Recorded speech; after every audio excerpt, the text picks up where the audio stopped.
This young man is Ye Ning, the greatest god-gifted warrior on the continent in the moment when monsters are ravaging Huaxia. At the final battlefield of the capital, he single-handedly saved 3 Tier 3 warriors who were facing certain death, a moment where no one could afford to be careless. Directly overhead was a mutant, a type of Ye Ning had never seen before.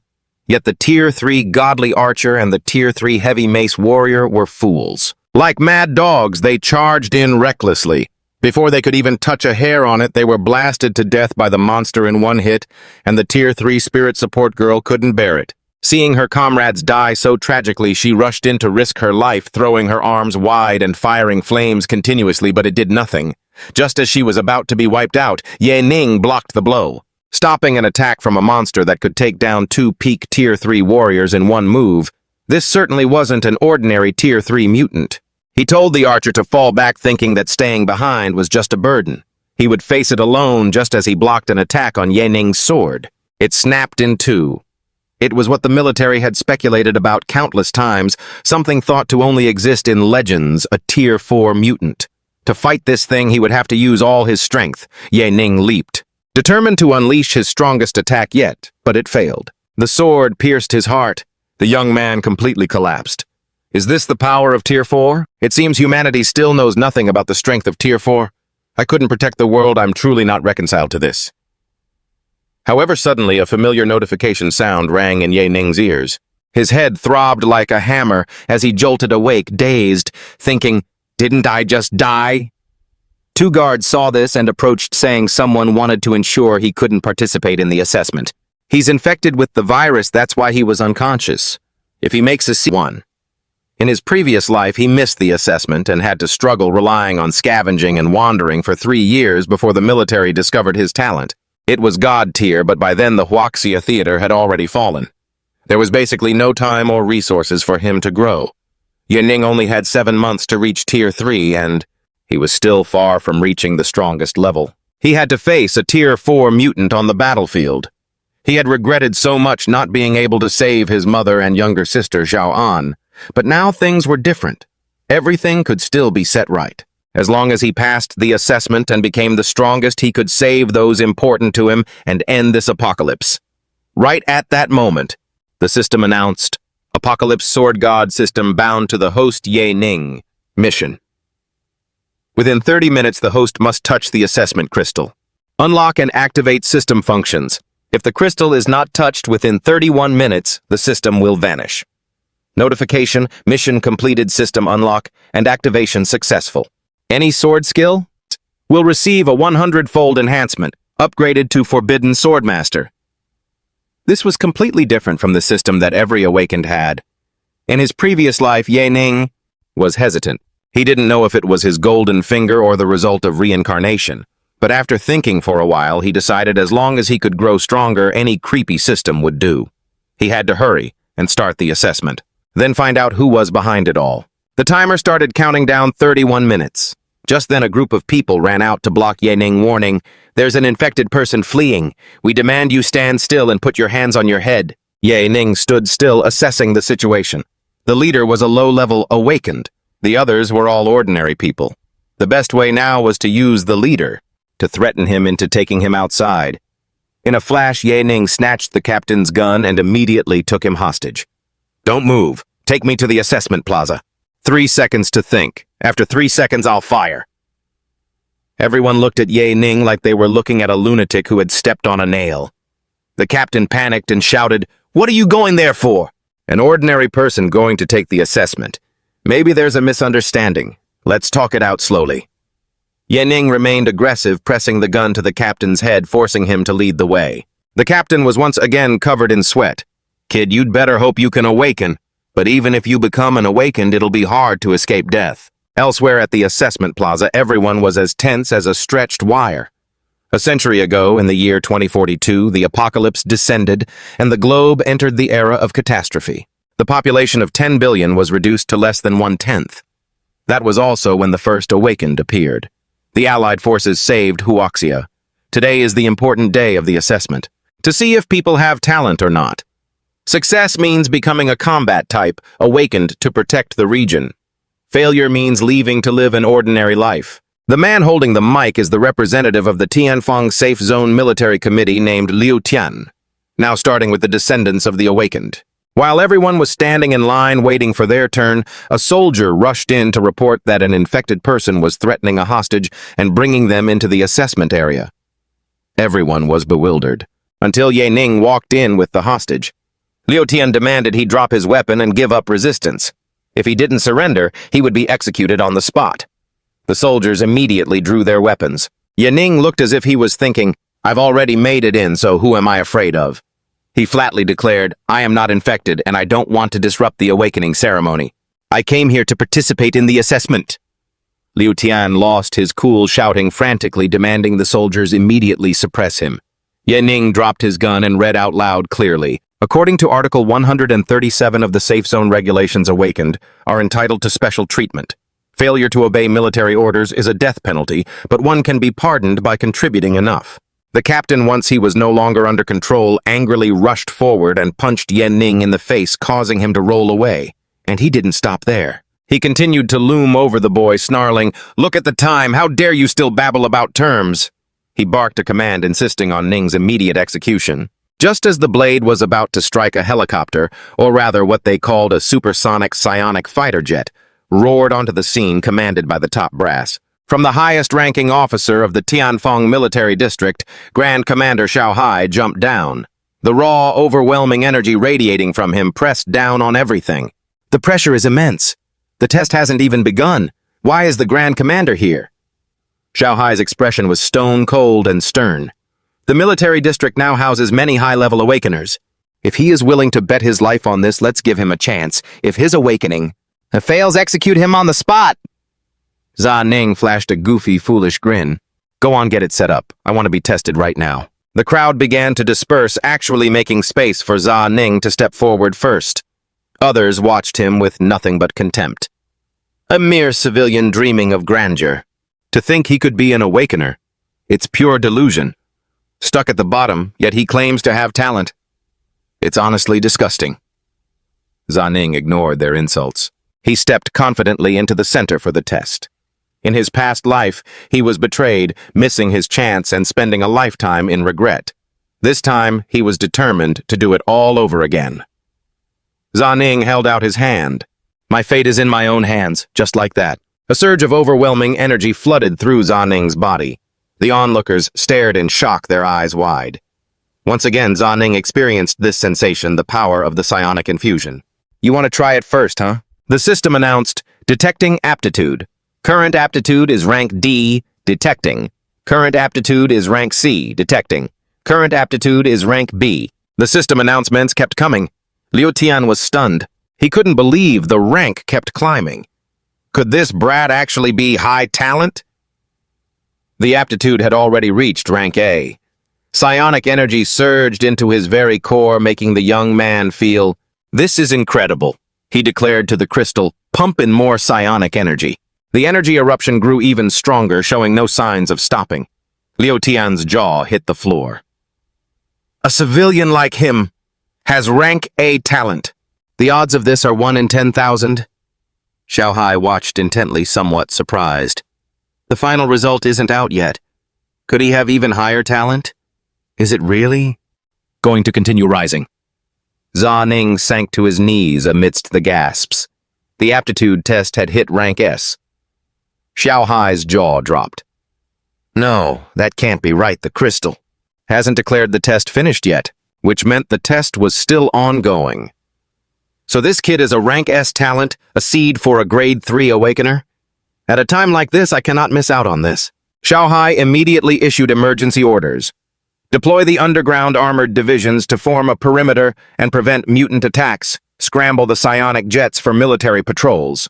Seal off the airspace surrounding the area to prevent any incidents. All roads leading here are off limits to anyone not in the military.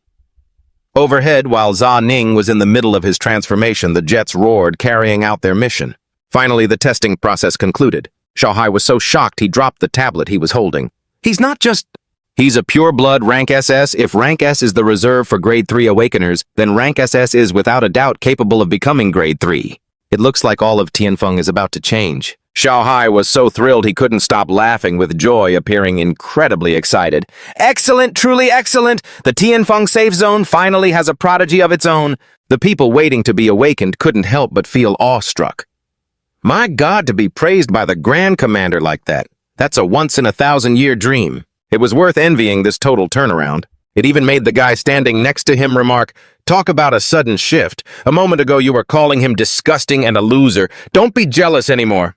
Who knows, he might even become our superior one day. While everyone else was stunned, Zha Ning was actually a bit disappointed. His talent was clearly Rank S, SS, the theoretical maximum for humans. To think the limit of this legacy testing crystal is only Rank SS. Oh well, the influence of Rank SS is powerful enough as it is. The most important thing now is the Sword God System mission. The Sword God System had finished loading. Bound user Zha Ning. Current effect increased technique power by 10,000%. Any sword style skill learned will be unconditionally upgraded to rank SSS. Every 48 hours you can use a skill without consuming any energy. And there are no level restrictions. Zha Ning breathed a sigh of relief as the mission was finally complete, but after looking closer he realized, wait a second. In my past life, even with the power of the entire nation, we only had 2 rank S individuals and 1 rank A skill user. Now the Sword God system can arbitrarily upgrade skills to rank SSS. Current mission, learn a sword technique.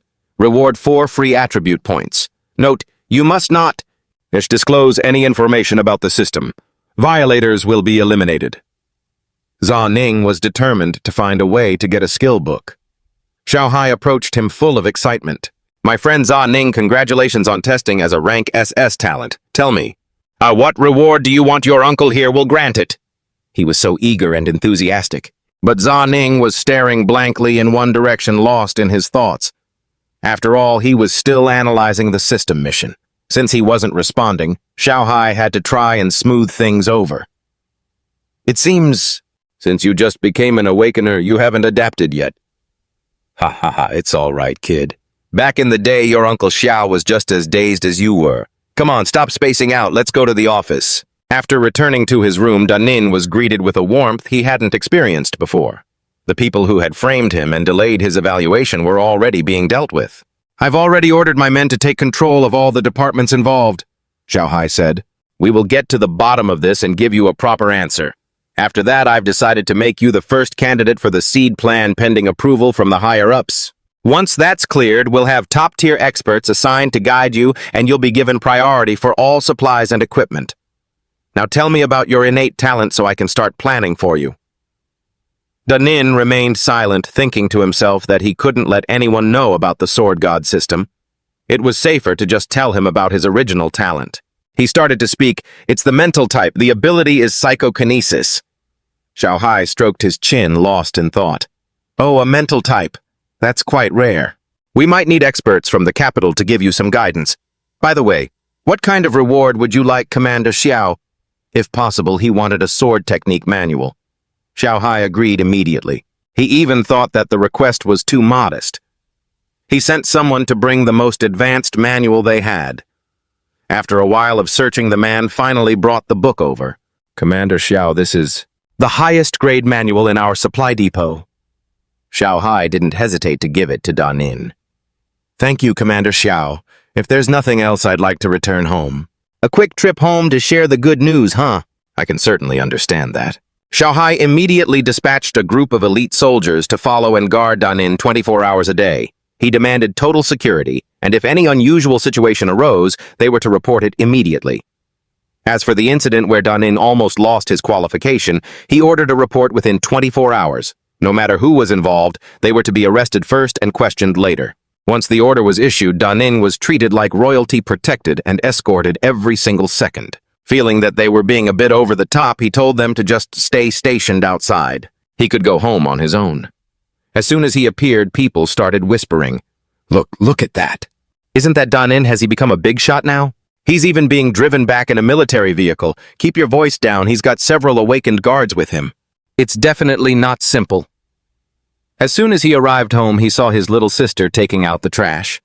She was Xiaoan Danin's younger sister. Danin froze, his memories flooding back in a flash. Xiaoan, in my past life, I couldn't protect you. I'm truly sorry. In this life, I promise I won't let you get hurt ever again. Without thinking, the young man ran over and hugged his sister tightly. She smiled and patted him. Come on, come on. We haven't seen each other in a year. Aren't you supposed to be at the training camp? Why are you back already? Danin, still overwhelmed with emotion, said through tears, I've already finished my evaluation. Then why are you crying? It's nothing, I'm just so happy to see you. Innocent and naive, Xiaoan held her brother's hand. Let's go home quick. Mom has been really worried about you ever since you left. Look, brother, I was so lucky today I found some scrap parts on the way back and managed to trade them for some buns. You can finally eat your fill today. Her innocent, thoughtful nature made his heart ache. Danin smiled and announced, You silly girl, we're going to eat well tonight. Xiaoan was thrilled. Really? Is there meat today? Of course, as much as you want. With that, he used his skills to cook a lavish meal for his mother and sister. The family had honestly never eaten this well before. His mother asked with concern, How is the evaluation for the training going? Many of the neighbors have been asking about it. Danin excitedly told his mother, I passed the evaluation. I've become an awakened one. His mother was moved to tears, and so was little Xiaoan. As expected of my brother, you really are my pride and joy. Oh, and that reminds me. Does this mean that now that you're an awakened one, we can have a meal like this every day? Danin felt a pang in his heart, but he nodded firmly. After his mother and sister fell asleep, he quietly opened the door to the kitchen and activated the system. The system notified him, task completed. Received 4 free attribute points. Skill detected sea-level raid, a rare type skill. You have successfully upgraded the skill. The raid sword technique had been strengthened into an SSS level skill, Storm Sword Stream. A sphere of powerful energy was pulsing in Danin's hand. Storm Sword Stream. After consuming 4,500 spirit energy points, you can summon a torrent of sword energy and unleash a devastating attack on the target area in a split second. The skill comes with properties such as high-speed, armor-piercing, destruction cutting, and shattering. One thing to note is that the destructive power of this skill has increased 10,000 times compared to its current grade, so it must be used with caution. Danin couldn't believe his eyes. He had actually strengthened a sea-level skill into an SSS level 1. Even in his previous life, he had never seen something so incredible. He read it carefully again. Using it once required 4,500 spirit energy points. If it weren't for the gear's assistance using Storm Sword Stream even once, theoretically it would require being at least a mid-level rank 3. Fortunately, Danin's innate trait allowed him to use any skill once every 48 hours. Otherwise, even if all the spiritual energy in his body were drained, he wouldn't be able to use it even once right now. But the annoying thing was that the Sword God system didn't allow him to reveal any information related to it, so he couldn't explain it to anyone else either. The origin of his power and his skills. This meant that before he reached rank 2, he had to avoid using Storm Sword Stream in front of others. The young man sighed. It's a good thing Danin's innate talent lets him use any skill once every 48 hours. Otherwise, even if his spirit energy hadn't been completely drained, he wouldn't have been able to use it even once right now. But the annoying part is that the Sword God system forbids revealing any information related to it, so he can't explain it to anyone else either. The source of his strength and skills, this means he has to avoid using the Storm Sword style in front of others until he advances to the 2nd rank. The young man sighed. Now is a crucial time. The commander has been briefed on the plan, and it's best to stay out of his way. Besides, in my past life, I never even had a sword technique like this. It's a high-grade one. I really want to test it out right now. Just as I grabbed it, I remembered, that's right. Doesn't the military district have that facility? Since the world began to change and spiritual energy appeared, random dungeons started popping up everywhere, and after that, the infiltration was completed. The materials related to dungeon exploration and training were gradually understood by humans. The military in particular exhausted a massive amount of manpower and resources to research and develop training dungeons to provide live combat practice for their troops. Compared to naturally formed dungeons, these training ones can be exited at any time if your life is in danger, maximizing safety. That's exactly why Jianing decided to head to a training dungeon to test out his skills. This is the Tianfeng Safe Zone Training Dungeon. Jianing arrived and requested to open a solo-level dungeon. Any type would do.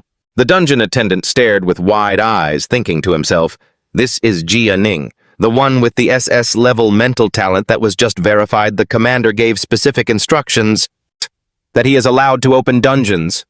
The attendant looked worried and asked Jianing again, "Are you really planning on going in alone? Shouldn't someone be accompanying you? Given your current strength, entering a dungeon alone is too dangerous." "I'm just going in to test a few things. I'll be out very soon, don't worry about it." With that, he entered the training dungeon. The location was a simulated city set shortly after the world began to change. The difficulty was low-level danger. The weapon provided by the dungeon was a dagger. He reached into the virtual space and pulled it out. It was perfect. The weaker the weapon, the easier it is to test skills. Just then he noticed some strange movement. The first monster appeared. It lunged straight at him. Jianing moved, sidestepping the first strike. "You came here yourself just to hand me points, you freak." He thrust the knife straight into its bulging eye. In a split second, the monster collapsed. Only one down, and I'm not even warmed up yet. My hands aren't even numb. The young man decided to move fast, starting the hunt for the exit. Outside, there was a faint, flickering red light. As soon as he opened the door, a multi-eyed monster was waiting and lunged immediately. It opened its mouth wide, ready to devour him. "Stay focused." He stared it down. He didn't expect there to be another one. It got so close that its drool splashed onto his face. With one slash, he slit its throat. Even though his current physical condition isn't strong, relying on the combat experience from my past life, dealing with these kinds of zombies is still quite easy. It looks like to properly test my skills, I need to find the regional boss, a mutant leader. That's the way to do it. First, he decided to leave the building via the stairwell and then cross the street. The boss area was to the right in front of the plaza. Just as he opened the door, he didn't expect that the zombies here had already mutated into mid-tier level ones. The dungeon was starting to increase the difficulty. Jianing didn't want to waste time on them. As soon as they sensed human movement, they shrieked, opened their maws, and chased after him in a frenzy. Jianing slashed his blade in a wide arc. Then he took off running, using the fastest way to find the boss. "I have to get out of here quickly." The number of zombies taking notice of him increased exponentially. Unfortunately, even if I wipe out a lot of zombies, it won't increase my spiritual energy experience points. Jianing still decided to head straight to the boss area. "I'll just shake these guys off first, then we'll see." He utilized his jump skill to leap onto the roof of a car, and then made his way into the boss area. He was on high alert. The system announced, "Mutant Level 1 Peak. Corpse Striker is attacking." It moved with such speed that Jianing couldn't react in time. The dungeon's Corpse Striker boss verified as a Level 1 Peak mutant. He immediately jumped away to dodge its attack. Normally speaking, to deal with a Level 1 Peak mutant, you need at least 3 awakened individuals of the same level. If I wasn't here to test my skills, Jianing would only be at level 0 right now. No matter how strong your talent is, you can't go head-to-head with a level 1 peak mutant like this. Plus, there were countless normal zombies swarming in alongside the Corpse Striker. Even an elite level 1 combat squad would have a hard time escaping this. Jianing still decided to charge in. If the skill isn't as strong as I imagined, even if it ends poorly, I can just exit the dungeon. He activated the skill prepared to launch and began his attack. He unleashed the power of the Gale Sword Storm. A loud explosion echoed out and rocks and debris erupted. Through the haze of dust, he tried to see clearly. This is a move that truly wiped them out. If I hadn't come to test it, I never would have imagined the destructive power of the Gale Sword Storm. With this power, even a level 2 peak mutant, if it's a bit on the weaker side, could be wiped out in an instant. And I've only just reached level 0. Having just defeated the level 1 peak mutant, Jianing immediately received 5 spiritual energy experience points. The artificial dungeon had deducted 50% of the experience. Everything in the artificial dungeon comes from the spiritual energy stones provided by the war zone. The drop rate for loot isn't as good as in a normal dungeon. In my past life, I never heard of anyone getting gear in a test dungeon, but now there's even gear. The item Jianing received was a piece of white-grade equipment called Agile Gloves. It adds 1 point of agility. Attack speed and firing rate increase by 15%. In this state, even a level 2 awakened individual might not have a full set of white-grade gear. Now, getting one piece is a pretty good start. The test results have been achieved, and I was lucky enough to get some gear. Staying here any longer is pointless. Jianing immediately logged out of the dungeon. Just as he returned, he calmly addressed the technical department. They processed his exit quickly. They must have seen the zombies and been scared out of their wits. Just then, a white-haired man rushed over, panicked. Who authorized a level 1 squad to enter the dungeon? Didn't we say that you can't send that many people into a solo dungeon? Maintaining the dungeon is difficult. How many times have I told you people, why don't you? The technician was still baffled. I didn't authorize any squad to enter the solo dungeon. Seriously, no one went in. Then what about the Tier 1 mutant in the solo dungeon? It just vanished, and even its unique equipment dropped. It's impossible for a Tier 2 awakened to be bored enough to waste time in a solo dungeon. The technician started sweating nervously, his face twisting. Only Da Nin went into the dungeon earlier. He said he was doing some kind of checkup. Could it be that he finished off the dungeon boss all by himself? On his way back, Da Nin saw everyone scrambling. Selling guns here, 15 kilograms of flour for 1 rifle comes with 2 bullets.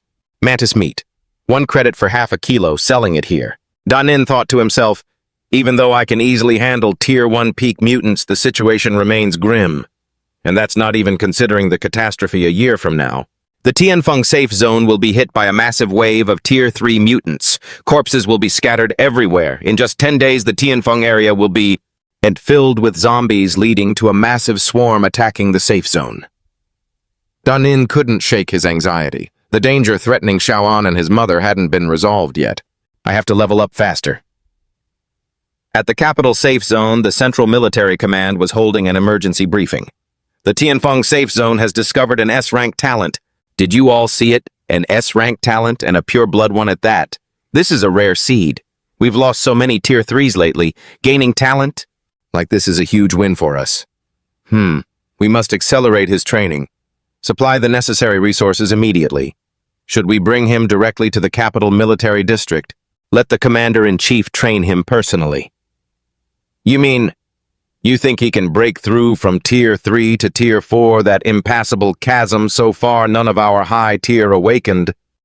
Not the 4 great commanders, not even the dozen or so Tier 3 peak soldiers, or even the commander-in-chief himself have reached Tier 4 because we all lacked the right training resources from the start. Everyone thought it over and unanimously agreed. Starting with resources wasn't a bad idea. It was definitely worth a try. Da Nin, the S-rank talent, was chosen as a top-tier seed. Move him to the capital military district immediately. While everyone agreed, one person spoke up in opposition. The dissent shocked everyone. Why object to such a genius? You guys from the 4th military district are up to your usual traditional arguments, aren't you? The bespectacled man retorted coldly, pointing at the end of the emergency report. It seems you all haven't noticed. He is a willpower attribute awakened of the mental type. In the last 70 years, there hasn't been a single Tier 3 mental type. Their physical constitution is extremely weak. They usually require protection. If they have to fight alone, they are nothing but a burden. Advancing from Tier 1 to Tier 2 is just a gamble with luck, and advancing from Tier 2 peak to Tier 3, as you all know, the success rate is 0. Hearing this, the head of the committee did a total 180. Lower Da Nin's priority level. Important resources cannot be wasted. The next day, Xiaohai received the notification Da Nin's seed plan was cancelled, and his priority was downgraded. Mental types can't even reach Tier 3. His potential rating is just A rank, or maybe even lower. There's no point in training him. A close soldier asked, "So do we still treat him as we previously agreed?" It seemed the tide had turned. The higher-ups have determined Da Nin lacks potential. If that's the case, strip him of his benefits. Pull back the guards assigned to protect him. What about the investigation into the incident that blocked Da Nin from his checkup? Since the suspect committed suicide, the lead is cold. Should I keep investigating? Xiaohai sighed listlessly. I only agreed to the investigation because I valued his potential. Now that he has none, what's left to investigate? Soon after they drove over to deliver the news. Da Nin, the results from the capital's experts are in. Your potential is only Tier 2. The safe zone has revoked your benefits. You're no longer in the seed plan. I've relayed everything that needs to be said. Goodbye. Da Nin was stunned. How could his potential only be Tier 2? He knew that his talent had actually reached SSS rank. Even if they only detected S rank, that should have been enough to prove his potential. After a moment, he understood.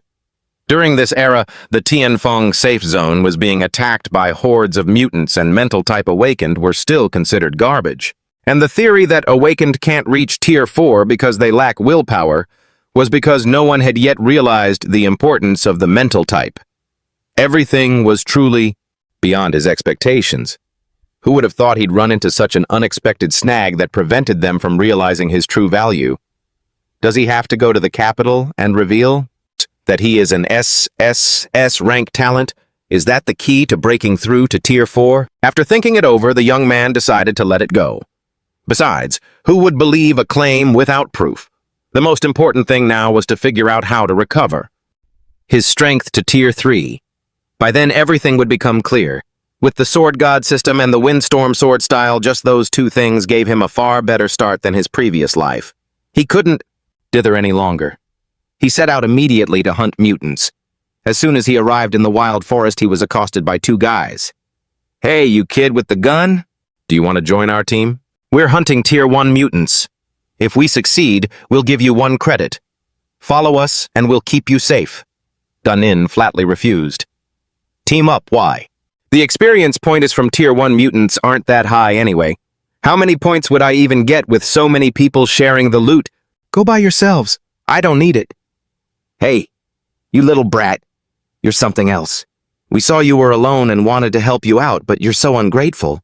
Don't think that just because you're an awakened, you know everything.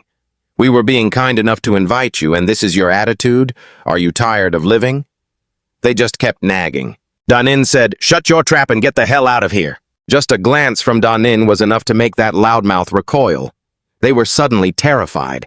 That icy gaze felt like being hunted by a wild beast. Could someone truly have eyes like that unless they'd survived countless brushes with death? This kid is definitely trouble, they thought. Danin didn't care. He walked straight ahead, stopping at the Rotten Corpse Forest, one of the most dangerous zones outside the Tianfeng safe zone. If he recalled correctly, the deepest part of this forest held 2 Tier 1 mutated entities, one of which was at the peak of Tier 1. Awakened individuals usually struggle against anything up to Tier 1. He needed to eliminate 3 Tier 1 mutated entities in the assessment dungeon, and he had already taken down 1 peak Tier 1. Even though the experience was halved, it was still equivalent to a normal Tier 1. Taking care of 2 more here would be enough to level up. As soon as he encountered the monsters, he chose not to use the storm sword, opting to fire his gun instead. He didn't just need spirit energy experience, he also needed to enhance his physical functions. As the monsters charged at him, Danin assessed his physical stats as an awakened. The nervous system is the most vulnerable, he mused. He had to change the perception of the higher-ups. It wasn't just him. Every Tier 3 awakened with potential had to find a way to awaken their mind otherwise. If we drag this out until Tier 4, it'll be too late. I have to make the higher-ups realize the importance of the mental system. At that moment, Danin fired. Birds scattered everywhere. The group from earlier was panicked. "Did you hear that? It's gunfire? Could it be that kid from before? The sound is coming from where the tree demon is?" "It sounds pretty close. Let's get out of here. Don't let that spirit fruit go to waste just because that brat caused trouble." Meanwhile, on the other side, Danin was dodging attack after attack, sweeping through the peak. Tier 1 mutated entity. The tree demon was attacking him with everything it had. Not just one, but 2 of them were attacking now, their mouths wide open waiting for the feast. But Danin was confused. Looking left and right, he couldn't find the other one. Right now, he could only see and sense the one right in front of him. Looking closely, something felt off. 10 of its tentacles were buried straight into the ground. At incredible speed, Danin bolted, dodging whatever he could. He looked around and still couldn't see it. In reality, it had jumped right over his head and swung a heavy chain. Who would have expected such a massive, heavy body to jump like that? And the second one, Bo hadn't even appeared yet. Danin suspected it was waiting for a chance to ambush him. The monster was getting more enraged by the second. He couldn't dodge in time. He didn't even have time to think of a plan. He could only defend himself. He smashed his gun against the monster and suddenly spotted a strange eye-like object right in the middle of it. My sleeve got ripped, he thought. He hadn't been mistaken. An elite squad dealing with a mid-tier 2 mutated entity was already skilled, yet facing 2 Tier 1s. Had caused the whole team to be critically injured with 2 casualties. If the second one hadn't been hiding so well, they wouldn't have been in such bad shape. In my previous life, the tree demon here and the disturber were both killed by an elite military squad. Their words back then made me misunderstand. In reality, one of them was always hiding deep inside. The answer was right in front of him. The disturber was on the tree demon itself. Its body began to swell. Danin understood the disturber's screech was what boosted the tree demon, but it seemed the duration of this boost wasn't long. Furthermore, when using the boost, the tree demon deliberately took a step back. At that moment, nothing happened. It was just like the previous attack. If he guessed, right, the next move would be it jumping up beside him again. As expected, it didn't. Fail his prediction. Danin jumped onto its tentacle instantly. Your biggest weakness is that disturber, you bitch. Now was the time for him to go wild. He leaped high and used his sword to stab straight into the center of the disturber. The tree demon let out a deafening screech as green slime dripped onto Danin's hand. The disturber was now separated from the tree demon, and it was incredibly weak. He crushed it with one hand without hesitation. The tree demon went absolutely berserk. It thrashed about wildly, but now it was its turn. Danin swung his sword a few times, shredding its tentacles to pieces. Who would have thought that, without the disturber's boost, the tree demon wouldn't even have the strength of a peak tier 1 mutated entity? Danin pressed the attack. The more it screamed, the more he enjoyed turning it into a broken monster. Now the tree demon was left exposed. All those majestic, lashing tentacles were chopped to bits. Danin said gently, "Come on now, stop struggling. Goodbye, sweetheart." With that one final sword thrust straight into its face. Green fluid sprayed everywhere and its whole body exploded. The system chimed, "You have successfully killed..." The disturber mid-tier 1 mutated entity gained spirit energy experience. You have killed the tree demon peak tier 1 mutated entity. Gained spirit energy experience. You have obtained white tree demon hide, white dried wood armor, white giant claws, and 1 spirit fruit. Danin was pleased. Although there were side effects in a regular fight, this was top-tier stuff. Not bad. However, the rare item was still the spirit fruit. After consuming this spirit fruit, one's constitution would increase by 1 point permanently, and health regeneration speed would increase by 20%. Danin decided to use it immediately. For an awakened, increasing a major tier only gave 4 attribute points. He had killed 2 bosses and gained 1 point. That was a pretty good haul. Those 3 team members were still wandering around looking dumbfounded. The boss's spirit pressure is gone. Could that gunfire have been from some tier 2 awakened? But here, other than that useless kid from before and us, there's no one else. I felt that kid was trouble earlier. It couldn't be him, could it? This is too hard to believe. Half an hour later, inside the Tianfeng safe zone at the material collection point, Danin brought the few things he'd scavenged. Seeing the large bag, the owner greeted him eagerly. "Are you looking to sell all these materials?" "Selling it all. What is the estimated price?" Danin knew he could sell them directly through the system's trading channel, but at this stage he couldn't waste any resources. Money had to be spent where it counted, so an offline trade was best. After inspecting them, the shopkeeper announced excitedly, "Welcome 4 pieces of peak tier 1 mutated entity materials. These can be used to craft a set of armor and attack gear. The value is around 697 credit points. It seems this is your first time here, right? So we'll use the new customer discount to bring the price up to 700 credit points. Does that work for you?" Danin paused, thinking to himself. In this apocalypse, 700 credit points. I can be traded for over 200 kilograms of meat or used to hire 7 or 8 mercenaries to put their lives on the line. It was a pretty high price, but Danin had no reason to refuse. He agreed immediately and told the owner to bill him. "All right, the credit points have been transferred. Please check if you've received them. We also sell gear supplies and firearms. We can even do custom modifications upon request. Is there anything else you need, my friend? Do you have any skill books? Swordsmanship types?" The owner hesitated. "I do have swordsmanship skill books, but the rank is a bit low. Actually, it's not just our merchant guild. That's how it is in the entire Tianfeng safe zone. The swordsmanship skill books are only D rank." The employee then took out 3 volumes and asked if Danin was interested. He picked one up and looked it over. It was a D rank skill called Piercing Slash. Along with the sword skill, it consumed a portion of stamina and mental energy, then unleashed a concentrated attack of forward power, dealing 1.2 times the strength attribute in damage. The second volume was a D rank skill called Quick Draw. Along with the sword skill, it consumed a certain amount, of stamina to increase strike speed, dealing 1.2 times the agility attribute in damage on the first attack. The third volume was a D-rank skill providing the rapid slash sword skill, which consumed high amounts of stamina and mental energy.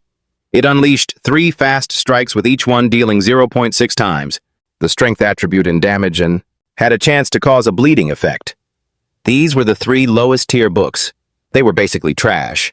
Even though he didn't need to worry about the power of the skills once the godly sword system transformed them, the after effects of the modified skills still had a huge connection to the original skill. After all, he couldn't just pick anything at random, like the Crimson Stream Sword Breath. Although its power was terrifying, it had a short delay when released, and because the coverage area was too large, it lacked flexibility.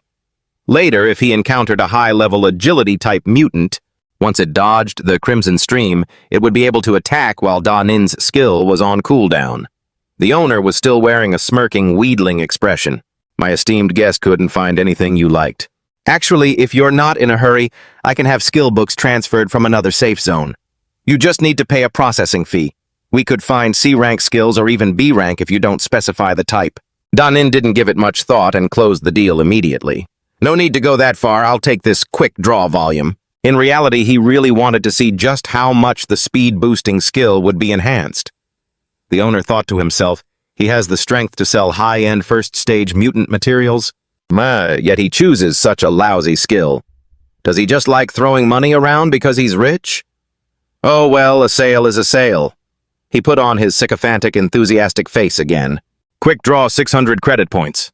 He packed up the skill book for his esteemed guest. Selling this book was like striking gold for them. Da Nin wandered back home, thinking that he still had 100 credit points left, enough to buy some good food for Xiaoan. Just as he arrived home, his little sister was completely shocked. She couldn't understand why her brother had dragged back so much food. The young man confidently explained, "I'm an awakened one, didn't I tell you that before? From now on, we're going to eat well." Da Nin had even bought some snacks. In the apocalypse, ensuring basic survival was already difficult. Snacks were super, luxurious items.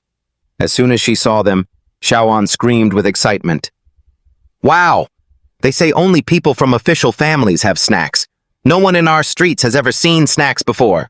He ruffled his sister's hair, encouraging her, "Eat up. In the future, Xiaoan will have plenty of these, I promise." After she finished eating, the little girl went to bed 2 hours later. Mom was working overtime and would be home late, so no one was around to bother him. It was time to learn the skill book. He started opening it. In an instant, he successfully learned the D-rank skill, Godly Quick Draw. Skill slots currently 2 out of 4. The skill transformed into Heavenly Stream Light, SSS rank. Da Nin closed his eyes tight, feeling the effect. This skill consumed 4,000 spiritual energy points to launch a slash, and that strike would be boosted by 600% in strength and agility for 1 second. The attack carried a destructive sword aura capable of causing limb-severing effects, regardless of the target's armor. The first strike had a certain probability of triggering a special instant kill effect. To think it could boost agility by 600%, even if, only for a second, it could compensate for the attack delay. He really had chosen well. Next, he needed to find a place to test his swordsmanship. He suddenly remembered something and opened the cupboard to look for gear. He pulled out a gas mask. I remember now. If I want to test speed, only that place is suitable. 2 hours later, on the outskirts of the Tianfeng safe zone, thick, misty fog hung heavy and monsters crawled everywhere. This was it, the Kim Nguyen residential complex. It seemed that in both his past life and this one, the Kim Nguyen complex was an area no one dared to explore. Da Nin recalled his old memories. In his past life, he had accidentally discovered that inside this residential complex, a second-stage mutant was hiding, possessing speed and agility that had reached its peak. On its body was an extremely valuable blue-tier piece of equipment. He had just looked down carelessly when he felt its sticky slime on him. It was lurking. Da Nin turned around and saw it lunging at him. Its suction vents were flared wide, intending to bite his head off. Da Nin drew his sword just in time, unleashed a few basic strikes, and sent it crashing down. Luckily, it was just a zombie. If it had been a crawler, the consequences would have been unimaginable. Fighting it in this swampy area would have been a hellish nightmare. Just as he turned around, he saw it lunging at him. Its maw opened wide, aiming to bite his head off. Dan-nin quickly drew his sword and slashed a few basic strikes, causing it to collapse with a thud. Fortunately, it was just a zombie. If it had been a crawler, the consequences would be unimaginable. Fighting it in this swamp would be hell-level difficulty. Teleporting to a new location in an instant, he found himself in a deserted warehouse. The moment he entered, monsters were lurking everywhere. In my past life, when I fought this thing, I was already a Tier 2. I was decked out in blue tier gear, yet I still suffered heavy injuries. Now, with this current physical constitution, if I'm even a second too slow, I'll probably be torn to shreds by a climber. If I remember correctly, there should be a climber around here somewhere. Turning his head, the young man spotted an air vent. I don't know if this was here in my past life or not. He took advantage of the iron rungs. Maybe I didn't notice them before feeling they could be used to set a trap. He bent them so they stuck out like sharp spikes. It seems the plan is to lure the monsters in and skewer them. From a puddle below, an elite monster emerged, lurking and writhing. It saw Dan-nin and lunged at him with incredible speed. He dodged the attack quickly, causing it to slam its head straight into the wall. I have to finish it off fast. If the climber shows up, I'm done for. The elite monster shrieked in pain. That was quick. It already walked right into the trap. This trap is truly useful. There's something jumping very fast behind the building. The thing I least wanted to see has appeared. The system announced, Mid-tier Tier 2 mutant climber has appeared. This is bad. I'm in trouble now. The young man didn't expect this one-on-two situation to happen. Standing between two massive monsters, Dan-nin was completely bewildered. It felt like the climber was even faster than it was in his past life. Because of the shadow under the lamp principle, being too close to the climber makes its next move easier to dodge, but the elite monster's heavy strikes are unpredictable. There's no time to think now. The climber's attacks must be avoided at all costs. Dodging one means the other lunges at you. I have to just defend as the situation allows. After being excited for a moment, Dan-nin felt disappointed that trap was a total waste. Now I'm even more heavily injured. Damn it, the hunter has become the hunted. Even though I came to test my skills, the situation is dangerous. Maybe I can use sword flow. Storm would be much safer, but I don't have the conditions to wipe them out with sword flow storm right now. The climber is just too fast. Sword flow storm won't land a hit, and I still have to dodge attacks from two mutants simultaneously. My current physical stats won't allow it. Then I have no choice but to use the skill Heavenly Flash Draw. Like a quick draw strike, Heavenly Flash is a single target attack. Dan-nin drew his sword. The two monsters acted out at the same time and charged simultaneously. The young man suddenly remembered, wait. I remember the skill description said that Heavenly Flash comes with its own sword energy. I don't know how long the sword energy reaches, but just to be safe, I'll calculate based on the shortest length I know. If my predictions are right, the length of my arm plus the sword length combined with the sword energy. Even though Heavenly Flash is a single target skill, it should be enough to strike both monsters at once. Dan-nin decisively activated Heavenly Flash Draw, hitting them both. The force was so strong that energy scattered everywhere. Parts of the monsters' bodies were severed. It's clear enough that Dan-nin stood right in the middle and took them both out with a single activation. Not only did the skill description say it causes irregular fragmentation on the first target, but the sword energy also carries a splash effect. If I had known that, I wouldn't have risked attacking them both at once. But thinking back, the young man felt suspicious. That's not quite right. The splash effect isn't guaranteed to trigger.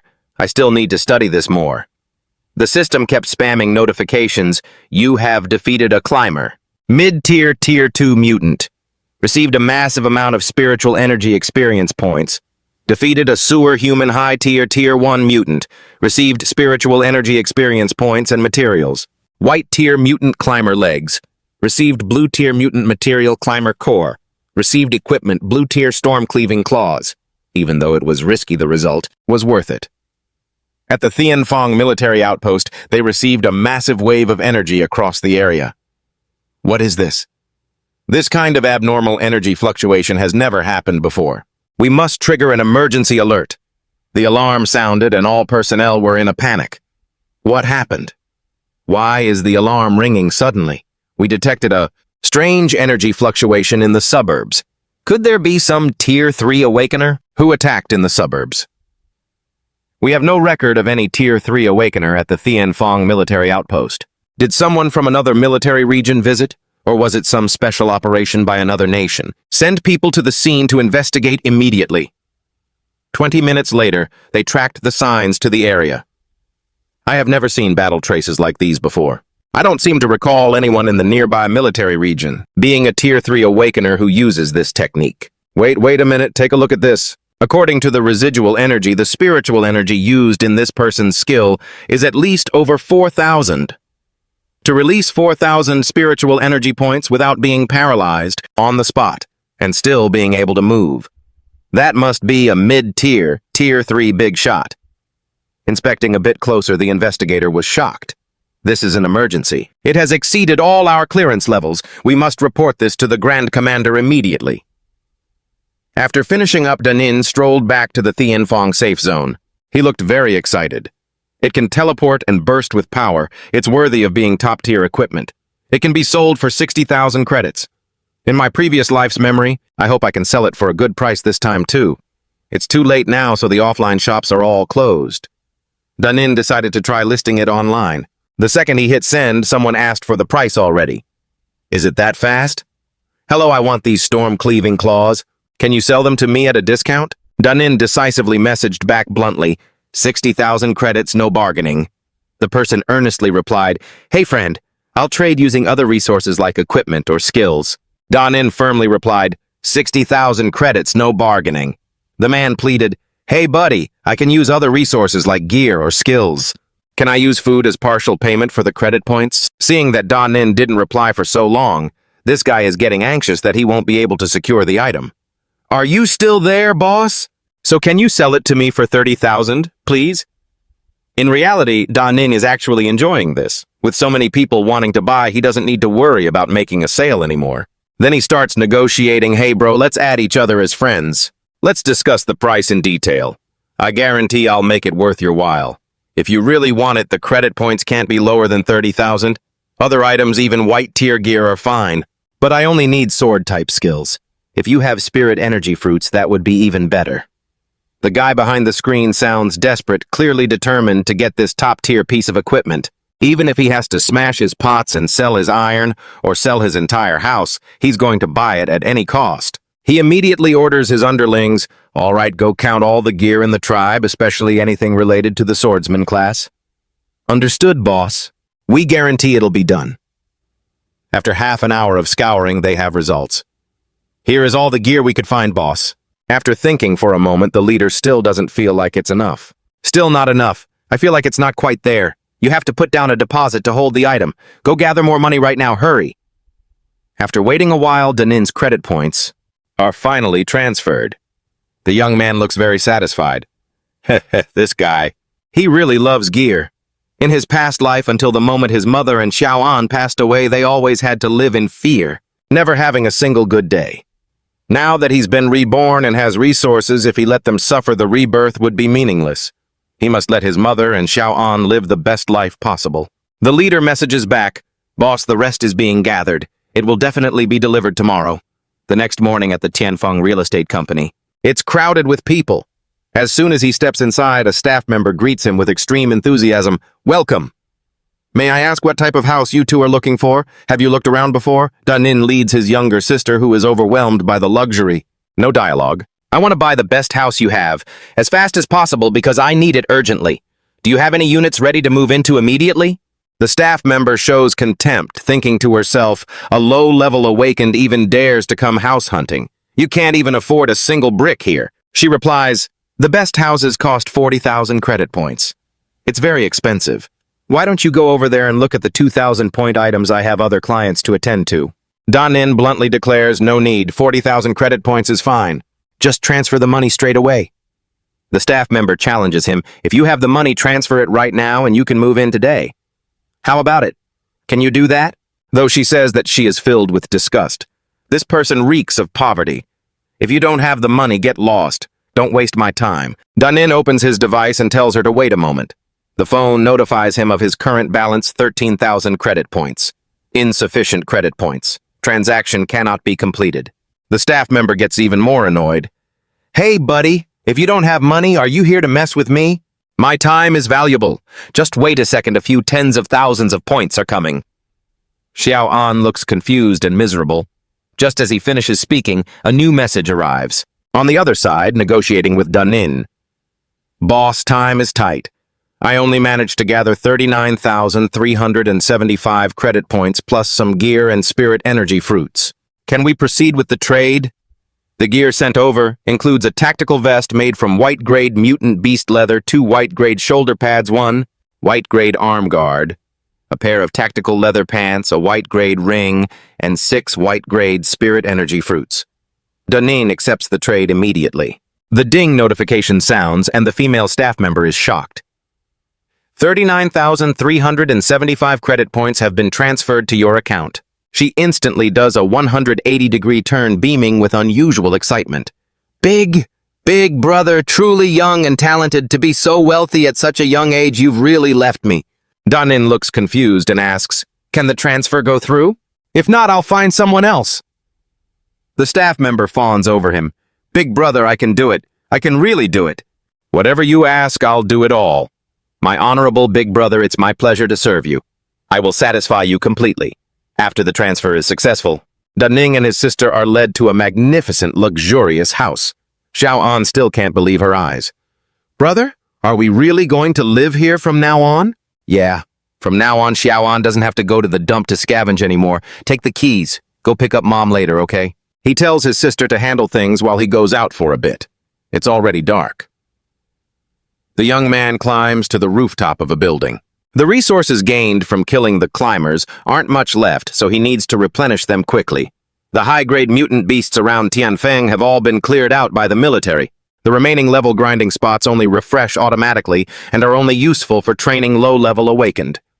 Right now, the only choice is the Shihai Academy. That place is a dungeon outside the Tianfeng safe zone, the only one that can drop spirit energy fruits. The dungeon also has second-stage mutants, and according to the evaluation clearing, it also gives special rewards. So far, no one has achieved the highest rating for the dungeon, meaning the special reward is still there. With his SSS rank skill, he can definitely clear Shihai Academy. The young man does a few flips and jumps down. Do you decide to enter the C-rank dungeon Shihai Academy? The current level limit for the dungeon is second stage. Danin confirms immediately. The system notifies, you have been successfully matched. The current number of people in the dungeon is 14. A minute later, the Shihai Academy dungeon starts. The current setting is a normal background, no supernatural or special events. The enemies in the dungeon are mutant zombies and a few humans. The dungeon timeline is set to 7 days after the apocalypse erupted. The crowd has turned into zombies and occupied the place. Only those who have completed the basic quest can leave the instance on their own. Da Ning is currently in a classroom with a few others, eyes glued to the system notification board. Current basic quest. Survive in the academy for 12 hours. You cannot leave the academy during this time. Quest rewards 1 random white tier equipment and 4 spirit energy experience points. You may choose any of the following quests. Eliminate the headless female zombie D-rank difficulty. Eliminate the mutant butcher C-rank difficulty, or eliminate all zombies in the academy. C-rank difficulty. A blonde young man named Cao Van is standing behind him. Fred, has anyone ever cleared this corpse-themed instance before? Not yet, I've done it once before. If none of you have, I can nominate myself as the team leader. The bald guy nearby agrees. I've heard the difficulty of this academy is very high. If you have the experience, please lead the team. Cao Van puts on a dangerous air. The difficulty of this instance is considered mid to high among Tier 2 instances. If our coordination isn't, good will easily get wiped out. He goes on and on, but noticing Da Nin has his back turned and doesn't seem to care. Cao Van eventually calls out, Hey, you level 0! A level 0 kid running into this instance. Isn't that just looking for a quick way to kick the bucket? Hey kid, you're in the wrong instance. Did no one tell you this is a Tier 2 instance? Danin doesn't say a word, just gives him a slight glance over his shoulder, which makes him shiver. Damn, this level 0 kid looks kind of ominous. What are you doing here at level 0? We don't have time to look after you. If you can't handle it, stay far away and don't drag us down. After rambling, Cao Van waves his hand. Whatever, just follow behind us if you want to earn some experience points. After all, even a level 0 needs a chance to progress. But listen, everyone, the basic reward for this instance is just a piece of white gear. You must all be here for the hidden quests. The difficulty is high, so remember my warning, absolutely do not accept side quests on your own, understand? Last time a team didn't understand these things, and they ended up pulling 2 bosses at once. As a result, most of the team fell, and we barely made it through thanks to 2 peak Tier 2 players risking their lives. I was scared out of my wits, and I didn't even get any loot. I don't even want to remember the past. Danin keeps his eyes on the system screen. If it's like this, my stats are still a bit weak. Looks like I can't be stingy with the spirit energy orbs. From what I know, many Tier 2 awakened individuals don't even have a total stat count of 18 points, and my strength points alone have already reached 17. The stat board isn't much different from a Tier 2 awakened person's. With these stats plus 2 SSS tier skills, I can definitely sweep through the Corpse Academy. Now, Danin's body is surging with power and momentum. Calvan, acting like a big shot, warns everyone, the protective barrier is about to disappear. Everyone take the Headless Female Zombie quest. This boss is a mid-tier Tier 2. With 14 of us working together, we won't take too many losses, Captain. We'll follow your command no matter what. The only sexy girl in the group starts using her feminine charms to manipulate the team leader. If there's any danger later, please look after me, okay? The whole group starts moving immediately. The protective barrier around the academy vanishes. Before they can even do anything, they see Danin sprinting forward past them. What the heck? Isn't that the level 0 kid from before? He charged in by himself. What is he trying to do? Does he want to meet his ancestors early? What should we do? Will he affect our progress? Calvan raises his hand and shouts, "He's just a level 0 player. Ignore him. Everyone follow me. Keep the formation, stay focused, and let's go." The area becomes increasingly desolate and cold. Daning is running up the stairs when he is suddenly met with cries for help. "Brother, please save us! We've been trapped here. Can you lead us out?" They look human enough, but Danin has already seen through their true forms. He coolly walks right past them, even kicking each of them as he goes. "In my past life, I thought you were just NPCs for a side quest and stopped to save you only to be ambushed and killed by your cruel biting. I can't forget that scene even if I close my eyes." The Butcher instance gives the best gear. I'll head to the rooftop to find him first, then lead the hidden boss there and use the Storm Sword technique to take them all out. On the other side, the other team is still creeping around. This junkyard is the spawn point for the Headless Female Zombie. Before we strike, try to avoid fighting the smaller monsters. The group moves slowly under Calvan's command. He tells them that the more instance monsters they kill early on, the more insane the monsters will become later. Fighting the boss directly actually has the lowest difficulty. After dealing with the first boss, the instance monsters will go collectively insane. At that time, we should hide and wait for the berserk effect to wear off before we continue deeper. The girl with black hair follows, buttering him up. "With you as our leader, we'll definitely clear this instance easily." The guy behind tells her to shut up and stay quiet. "Look over there, is that the boss?" System notification. Headless Female Zombie. Tier 2 mid-level mutant attacking. It's on top of a wrecked car with the face of a demon holding a skull in its hand. The Headless Female Zombie stares at Calvan, who is cowering behind his shield, the most pathetic sight ever. He steps forward, stuttering, I'm a tank, I can hold the monster off." Everyone attack now. This team couldn't be any more clunky. We've got an archer in the front line leading the charge. The bald guy shouted in a panic.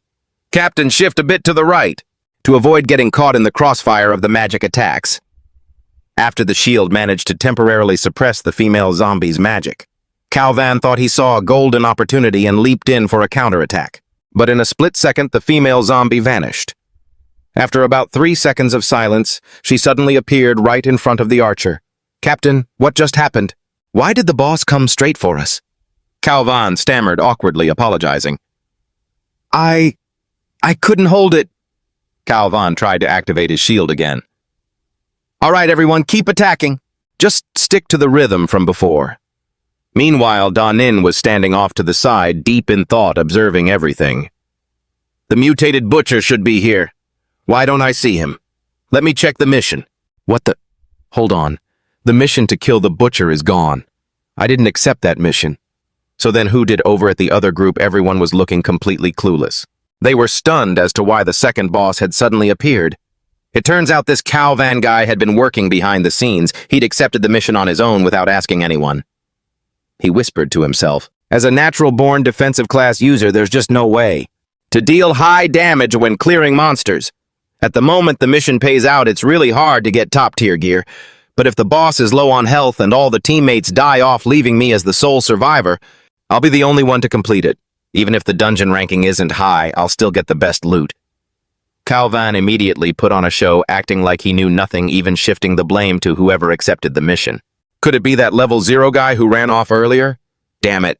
Is he trying to sabotage us? Or what? Calvan, I definitely won't let that guy's scheme succeed. He put on a fake act, rushing toward the monster and thrusting his shield forward like a hero.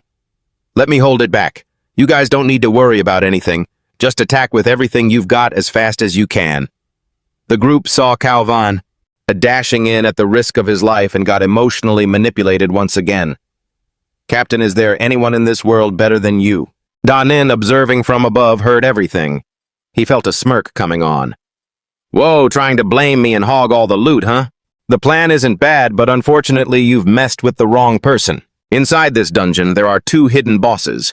He decided to accept the C-rank mission to kill the mutated skeleton and also accepted the B-rank mission to kill the Sea of Corpses Lord. The 2 monsters were summoned in an instant. Danin didn't show an ounce of fear, brandishing his weapon. Don't just stand there staring. Come over here and play with me. They charged at him all at once, which was exactly when Danin did a backflip and leaped down. Everything was going according to his plan. It looked like they were all chasing him now, and all of them were in a berserk state. Perfect. Calvan looked up bewildered. Isn't that the level 0 guy? Danin landed right next to him. Calvan's face turned deathly pale. How is he here? Just at that moment, the 2 monsters crashed down as well. Calvan froze in his tracks. Seeing him stunned, Danin even patted his shoulder for comfort. Isn't this what you like, playing around? Now let's have all 4 bosses play together to your heart's content. Calvan was shaking with rage and terror when he realized Danin had accepted all the missions. Danin leaned in close and whispered, I have to apologize to you for framing you with such a heavy accusation. Calvan was so angry he could spit blood. He originally intended to turn the tables on this group of awakeners. The final 3 minutes to finish the boss, the whole plan was ruined by this level 0 trash. He didn't know what else to do, so he ran for his life to save his own skin. Everyone run! Get to the rooftop! Seeing their captain run, the rest of the group scrambled to follow. Danin was feeling quite smug. Okay, they're all gathering at the lecture hall. That'll make cleaning up easier. Just as they ran inside, a young man from the team lost his mind, venting all his frustration on Danin. You're the one who dragged everyone into this. I won't let you get away with it. The guy attacked, but Danin dodged the strike with ease. What the? I'm a level 2 slasher. He's just level 0. He should have been hit. Danin finally spoke up. Your teammate died at the hands of the butcher. I didn't accept that mission. Everyone was completely stunned. What? What? They turned their anger toward Calvan. Earlier you intentionally let that crippled student go to harm Trong Dao, didn't you? You wanted to use us as cannon fodder so you could hoard the experience points for yourself, right? Calvan stammered, not knowing how to explain himself. Now is not the time for infighting. That kid has already accepted all the subsequent missions. The mutated forms will be here any second. We have to hold this position. It's our only hope of survival. Hold it.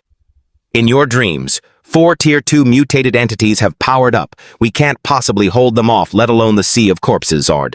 That's a Tier 2 peak, boss. One person in the group, frustrated by the noise, screamed, Stop arguing! This building can't be destroyed unless it's Tier 3. That crippled student and the other 3 large ones can only climb up from the outside. We'll split into 2 teams, block all long-range attacks from the 3-headed mutated entity. The others block the crippled student at the main entrance and the zombies. If we can survive this... When we get out, I swear I'm going to chop Calvan's head off along with that level 0 trash. Monsters were crawling up in droves.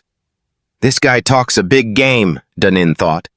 If he can last until then, we'll see. The whole team coordinated and launched a joint attack. Fire radiation, frost tentacles. The power of fire caused a massive explosion. In no time at all, the 4 bosses had climbed up. I can't believe they're that fast. They started to panic. Our full-strength attacks can't stop them at all. This is it, we're done for. We're running out of steam. Cao Van was also facing several monsters at once. It's over, I have to play my final card, it's all ending here. Once they had all gathered, Da Nin played his trick again, baiting them. If you want to live, jump down and follow me. Everyone watched in horror as the young man leaped. What is he jumping to his death? That guy from before is a total lunatic, a piece of trash. Da Nin did a few backflips and with a massive explosion that shook everyone. They all looked up. The sheer pressure of that energy was just overwhelming. It's that level 0 guy. How did he cause an explosion like that? How is this even possible? At this point, we're all in might as well go down swinging. They all charged in, gambling everything, and jumped after Da Nin, leaving only Cao Van standing there dumbfounded. If I jump down there, I'll probably end up worse off than him. I'm a defensive build, so I'll stay here. Maybe I can still hold this spot. Da Nin smirked. Cao Van, you made the right call not jumping. He started activating the storm sword flow, blowing up the entire rooftop. Cao Van tried to hold him off with his shield, but it seemed too much. Everyone was caught in the momentum. They jumped, but they still couldn't believe this was the work of a level 0. White smoke billowed everywhere from such a powerful blast. The boss was wiped out in an instant, and Cao Van vanished too. The group finally understood no wonder Da Nin dared to show up and face them. This strength is at least 3rd stage. After cleaning everything up, Da Nin appeared looking incredibly cool, completely unscathed without a single scratch. Is everyone okay? A representative stepped forward, bowing to apologize to the master. We were blind and didn't recognize your greatness. We were way too loud and disrespectful to you before. The archer class guy stammered, trying to explain, back then. I said it was a level 0 dog. I didn't actually mean you. That doesn't matter. Next, hunt down all the zombies left around here and finish them off. That shouldn't be a problem, right? They all bowed in unison and moved out to follow Da Nin's instructions. As soon as he left, they couldn't stop praising him. He's so handsome, young, strong, and powerful. This guy might have even been turned by Da Nin. Meanwhile, in another spot, Da Nin was still focusing all his efforts. In his previous life, he heard that the headless female corpse had a hidden blue tier item. Just as he stopped, he spotted a skull. Who knows where it came from? The battle seemed to have caused too much destruction. Searching now was difficult. Suddenly, the young man saw a glimmer of light. He went over to check it out and finally found what he was looking for. He just received a blue tier item, the Grudge Skull. The item's effects include 2 branches, telekinesis and mental detection. You have to place it on your forehead to use it. This skull is definitely very useful for the mental system. For the longest time, the mental system has been looked down upon mainly because it can't condense into specific ultimate moves like other awakened classes. Plus, it can't deal clear damage. Now with this thing, the rise of the mental system is well within reach. As soon as Da Nin put it on, his head, it emitted a powerful surge of energy that made his whole body ache, suffering first gain later. Now his whole body was pulsing with telekinetic energy. He tested it right away on a huge boulder that was falling. After a second of concentration, he made it shatter into pieces. He tried to calm himself down and shouted, "Strike! The—" Pockmarked rocks filled with smoke were created. Da Nin was satisfied. The power isn't bad. Once I level up, it'll definitely be even stronger. Time to test mental detection. He placed both hands on his forehead to see what was happening with that group. The status and movements of each person appeared in Da Nin's mind, including their positions and exactly how far they were from him. It turned out the maximum detection range was 29 meters, but for the current situation, it was enough. Just as he finished, the system announced that all zombies in the Mortuary Academy had been completely eliminated. All missions have been completed. The option to exit the instance has been activated. After exiting, rewards will be calculated based on performance within the instance. For Da Nin specifically, his instance completion rate reached 100%. Instance rank SSS, random draw rewards, blue tier item +1, white tier item +6 random attribute points +3 B tier skill book +1. Because he killed the headless female corpse, the butcher, the bloodthirsty lord, and the mortuary sovereign, he received an additional 2 attribute points. The rewards sounded very generous. When he gets back, he can sell the white equipment online. Da Nin's current level has already increased to the peak of level 1. He would have to quickly take on an advancement mission to level up. The young man couldn't wait to see what blue-tier equipment he had drawn. As soon as he opened it, the blue-tier item received was the Thunderthorn boots. Equipment stats: agility +2, movement speed increased by 20%, Jumping power increased by 20%. Equipment effect. Once worn, the effect will paralyze targets. This effect doesn't consume anything. Regarding the equipment skill, Thunder Dash. Once activated, it increases agility by 10 points for 2 seconds and grants 1 dash attack. A dash attack plus 10 points of agility. Doesn't that basically mean I'm an agility type now? The young man wasn't going to sell them anymore. He put on the Thunderthorn boots and went to accept the advancement mission. Immediately after he arrived at the Heavenwind City Mission Center and asked the staff to take on the advancement mission. The girl yawned, level 0 advancing to level 1, huh? After reading the mission, the young man decided to take all 4 second stage missions. The staff was startled, thinking she heard wrong. What did you say? Take all 4 missions. Are you crazy or am I dreaming? After checking Da Nin's information again, the girl giggled foolishly. It really is level 0, haha. So I was dreaming, even if we put that aside. Taking 4 missions at once is your brain broken. Other than awakened people of certain classes, everyone takes missions one by one. Don't you know the penalty? For failing a mission is extremely severe, Da Ning replied calmly. Failing a single mission deducts 50% of my main attributes. Failing all of them would leave me crippled or even dead. I am absolutely capable of bearing those consequences. Da Nin determinedly opened his palm to show his strength evaluation. After checking the results, it showed he was at the peak of the first stage. Now can you give me a mission? The sleepy staff member had no reason to refuse. Just then a man approached. Hey, isn't this Da Nin the SS level prodigy? This person was the captain of the squad, the scout team leader of the Heaven Peak safe zone named Huang Tiu. It's so late and a rank 0 like you still comes to take missions. Why be so reckless? Besides, no matter how much you struggle, what kind of waves can a mental system user possibly make? The female staff member stammered, trying to explain, Captain, actually Da Nin. Before she could finish, a group of people gathered behind him. Reporting, Captain, everyone has assembled. We suspect we've found traces of a 3rd stage awakened fighter at the Thi High Academy.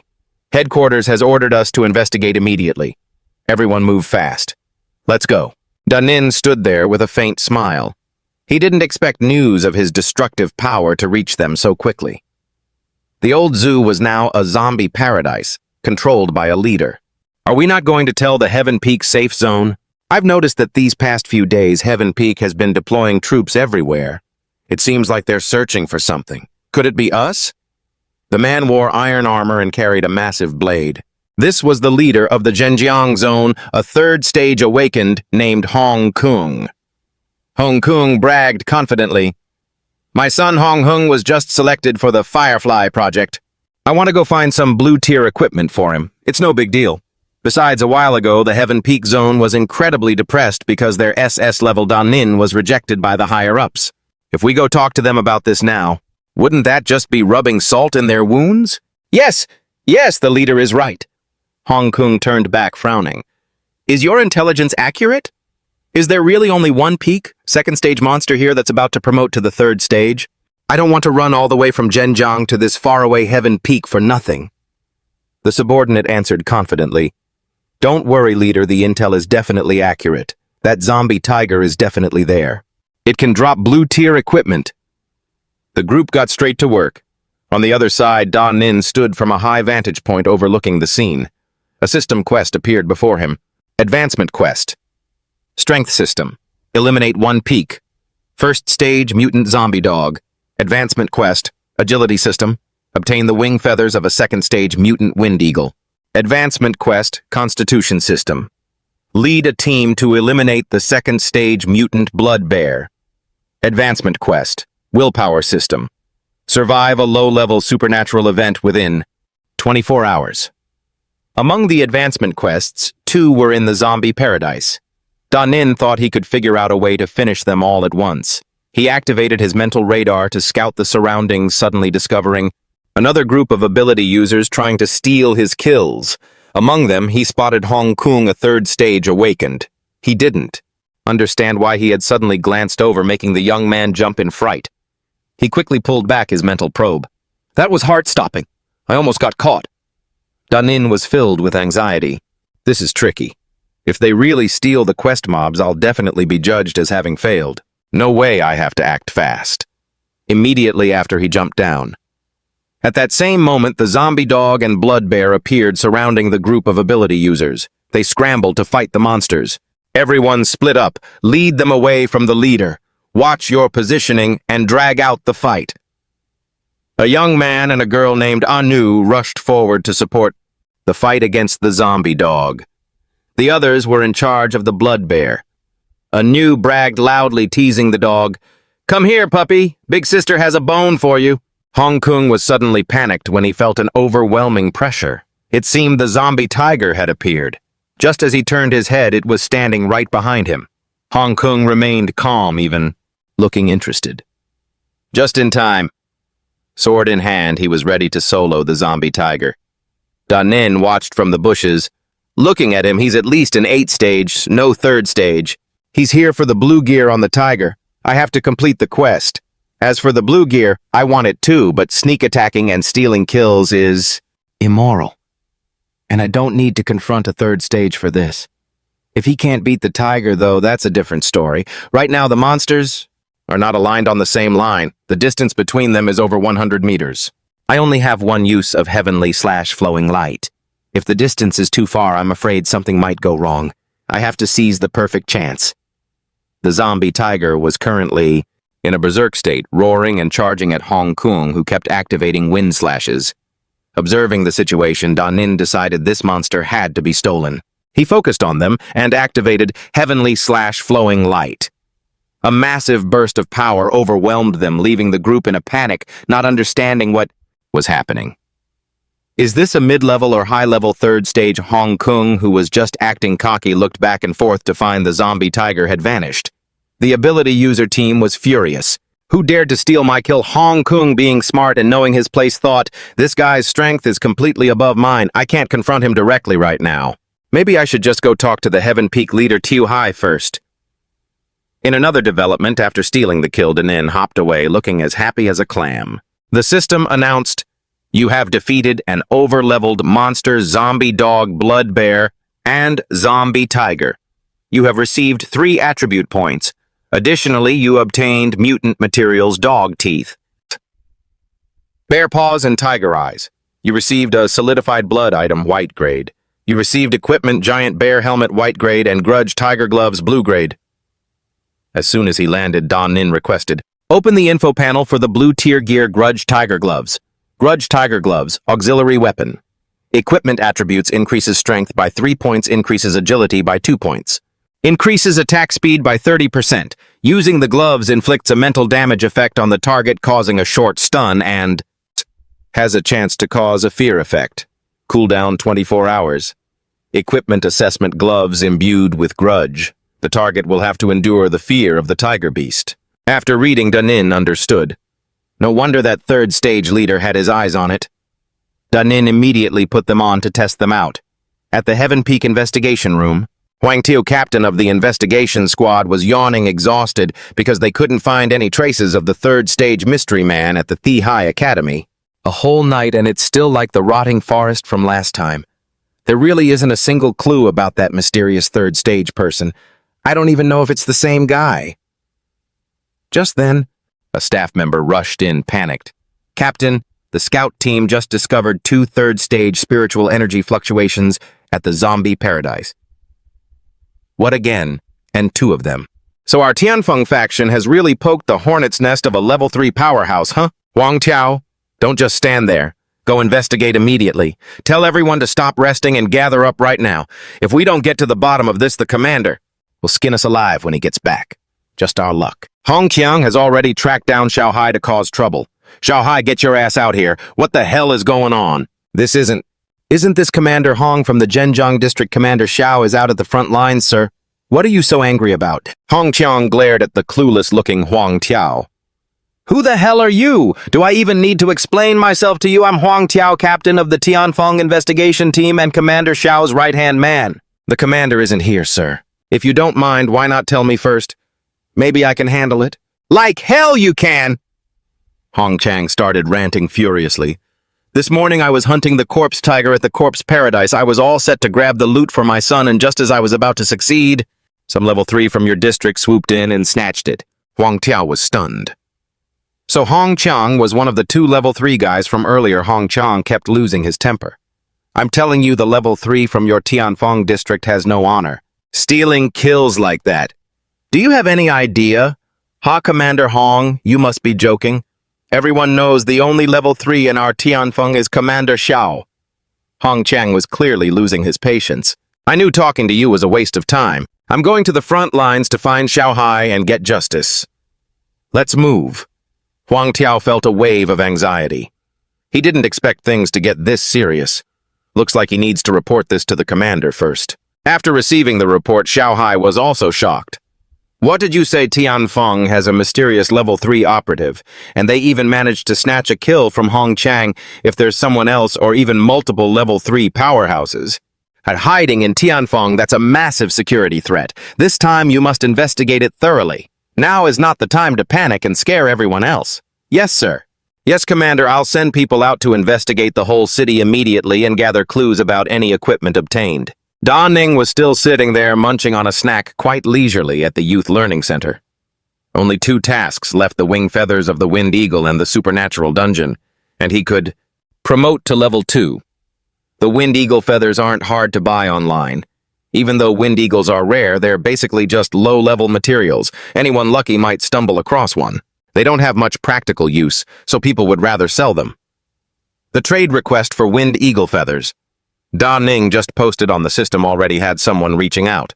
Hey there, you looking to buy? Name your price. This thing wasn't exactly easy for me to get. Da Ning kept munching his snack, but he was sharp. He realized this guy wasn't exactly being honest, but time was tight, so he didn't want to waste words. Da Ning immediately made an offer. Oh really, I'll pay 800 credit points. How about that? On the other side of the screen, the seller was incredibly excited. 800 credit points. That was an amount a level 1 rank C guy like him couldn't earn in a whole year. Clearly, the person on the other end was a big spender. If he didn't rip him off, it would be a total waste. Immediately, the guy countered.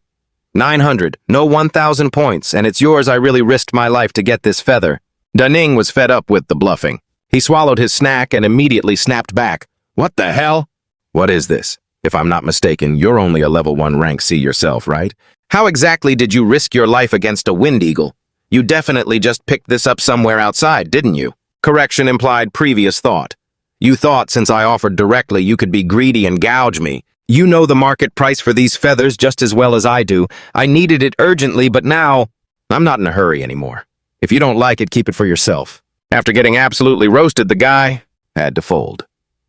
All right, don't talk like that. Cough, cough, fine, I'll take the 800 you offered. Da Ning was still annoyed despite the deal going through. People are just bottomlessly greedy. He decided to teach him a lesson. I've changed my mind. I'm only paying 400 now. If you don't want to sell, plenty of others will. The guy was full of regret, practically crying, but he still accepted. Yes, just take it. Deal done. Now only the supernatural dungeon at the Youth Learning Center remained. Word is, this dungeon is nothing like the others. Throughout history, no one has ever received an SSS rank rating there because it doesn't test combat ability. It tests mental willpower. Da Ning was about to enter the Youth Learning Center. Perfect chance to test just how strong his own willpower really is. As soon as he stepped inside, the sky changed. The young man was stunned when he realized there were others challenging this dungeon at the same time, but their conditions didn't look great. The girl Huang He was suffering from a massive headache. The man Fang Yuan had collapsed without a sound. The guy named Liang Dengfei looked exhausted and irritated. This supernatural dungeon is truly bizarre. Even the teleportation is different from the others. A mature white-haired man wearing glasses spoke up. Everyone, I am a peak-level rank 1 willpower type awakener named Li Zhiping. We're all willpower type awakeners, aren't we? Liang Dengfei jumped in surprise. Boss, you have to ask aside from those in the will system who would choose this heterogeneous promotion mission. Huang Ha nodded in agreement. True. Our will system's combat power is lackluster compared to others, and we can't handle anomalies or other awakeners teams, so we always get looked down upon. All right, you kids. Even though we aren't built for combat, I believe we can definitely clear this will-testing dungeon. I've actually got experience with this. I've done it twice before. In other supernatural dungeons, I've led the team before. What do you think? The others were excited. If Uncle Lai already has experience, then that's great. Li Chi-bin saw Da-nin remaining silent and asked, "What about you, kid? You haven't said anything. Do you have any good ideas?" Da-nin just gave a faint smile. "I don't have any objections. It's just that I'm in a bit of a rush. Can we hurry up and start the mission?" Mission activated. Find the ghost hidden in Fuanghua High School and seal it. Note, through the clues, you can deduce who the ghost is. Warning. Do not trust the ghost's words. Once the sealing charm is activated, the mission is considered a failure if you don't hit the ghost with it. Hearing the word ghost, the group members turned pale. Li Chi-bin tried to calm everyone down. "Don't worry. Actually, these ghosts are just humans who lost their consciousness after being infected by spiritual energy. They manifested, that is all. In essence, they are just will-attribute anomalies. However, ghosts are still quite dangerous. They can not only block physical damage, but also control human will.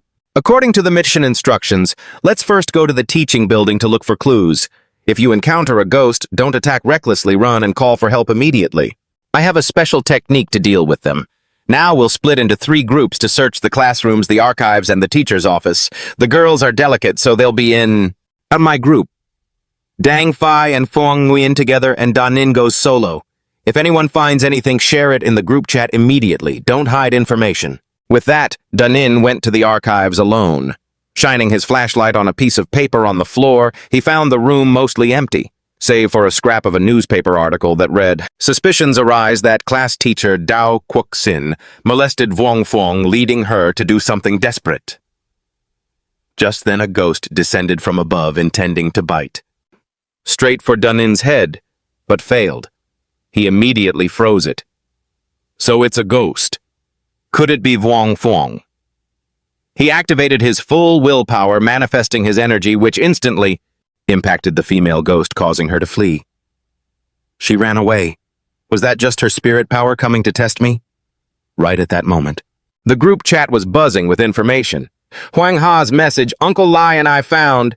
A report stating that a year ago, a fire in the teacher's dormitory led to a tragic loss for several teachers. Luang Dongfi's message, "I found a contract demanding the school pay for emotional damages. The only one who signed it was Vuong Fuong's family."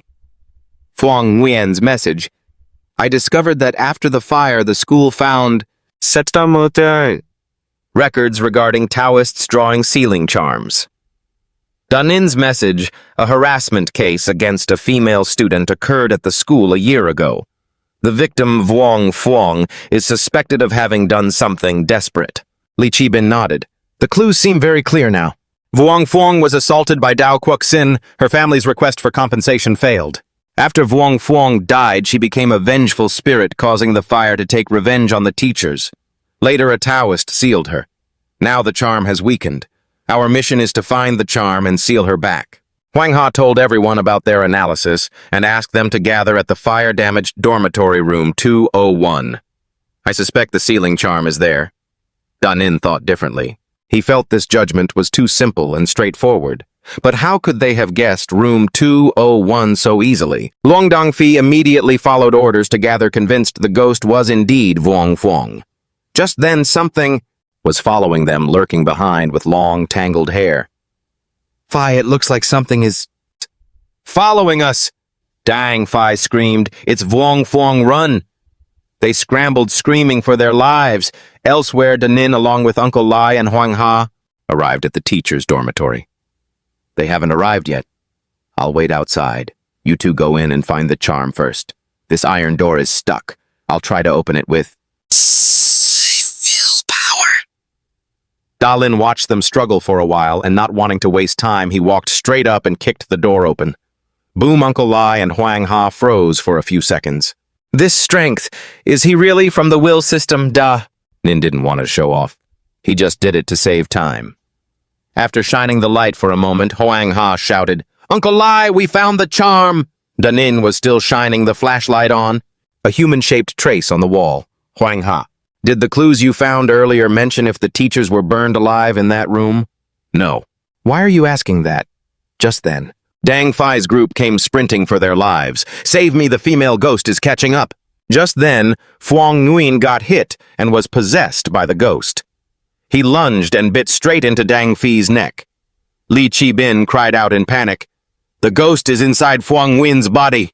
I'll go hold him back. You two hurry and activate the charm to prepare the seal." Before Huang Ha could move, Da Nin put the charm to his mouth and activated it. Li Qibin activated his will chains, trying desperately to hold the ghost back. "It's too strong. I can't hold on much longer. Do it now. I can't support this for long. Hurry, seal it while you can." Da Nin's expression was dangerous. He decisively lunged forward and, to everyone's surprise, slapped the charm straight onto Li Qibin's back and declared, "I've got you." Sure.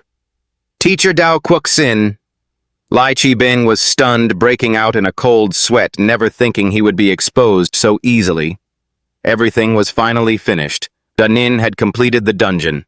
The system announced, completion rate 100%, received SSS rank rating, received specialized item Inner Pearl, which increases spiritual energy recovery speed by 20% and increases resistance to mental attacks by 25%. When receiving damage from a supernatural entity, it can block one fatal blow. After blocking the damage, the item will disappear. The Inner Pearl condensed from resentment could very well become Da Nin's second life. The young man seemed very satisfied with this reward. This stuff is top tier. If there's another supernatural event, I might actually stand a chance at surviving. This is the task center at the Tianfeng safe zone. It's midnight and Da Nin has returned to report. He submitted his tasks, leaving the staffer completely stunned. "Didn't you just take those 4 promotion tasks last night to hit rank 2? How could you have finished them already? That's impossibly fast." After checking the system, the staffer was even more shocked. All 4 were indeed complete. Da Nin's nerves were tight as a bowstring. "Look, could you hurry it up? Don't drag your feet." The girl started frantically tapping away at the keyboard. Task 1, Promotion Quest Strength Branch completed. Received 1 strength point, credit balance increased. Task 2, Promotion Quest Agility Branch completed. Received 1 agility point, credit balance increased. Task 3, Promotion Quest Constitution Branch completed. Received 1 Constitution point, credit balance increased. Task 4, Promotion Quest Willpower Branch completed. Received 1 Willpower point, credit balance increased. Summing it all up, he'd gained 7,300 credits from the 4 tasks. Da Nin let out a long sigh of relief. I didn't even need a full week to reach rank 2.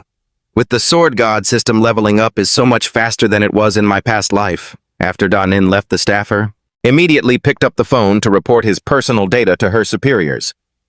Da Nin's current stats: Strength 19, Agility 18, Constitution 15, Willpower 35. Excluding the attribute bonuses from gear, those base stats were decent for rank 2. But to master that B-rank sword technique manual, the one he bought last time, he was still missing 25 total attribute points. Before hitting 20 points, 1 spirit orb could add 1 point. But after 20, it takes much more. Calculating it all, he'd need at least 35 orbs, and each one costs 6,000 credits. He'd need to scrape together at least 210,000 credits. Right now, he's still way short. Most of the good dungeons in the Tianfeng area had already been cleared out. All that's left is the Death Factory bordering Jiangtown. If he remembers correctly, there's a legendary blue-grade piece of gear in there that should fetch a nice price. No more stalling. The young man hopped on his heavy-duty motorcycle and roared off. Just then, a crimson tornado swirled in the sky. It covered the entire area. It looked like a harbinger of a zombie horde outbreak. Even though in his past life the major outbreak didn't start for another year in reality, the Tianfeng safe zone had already suffered a heavy zombie attack before that. If he remembered correctly, it was all going to happen next week. Da Nin had good intentions. He had to notify Tiu Hai quickly so the man could prepare. Right at that moment, Tiu Hai's helicopter buzzed overhead. He had just received the text from Da Nin. Within the next week, the Tianfeng safe zone will face 3 zombie horde outbreaks. Please prepare defenses immediately to ensure we don't suffer any casualties. Tiu Hai was startled for about 3 seconds.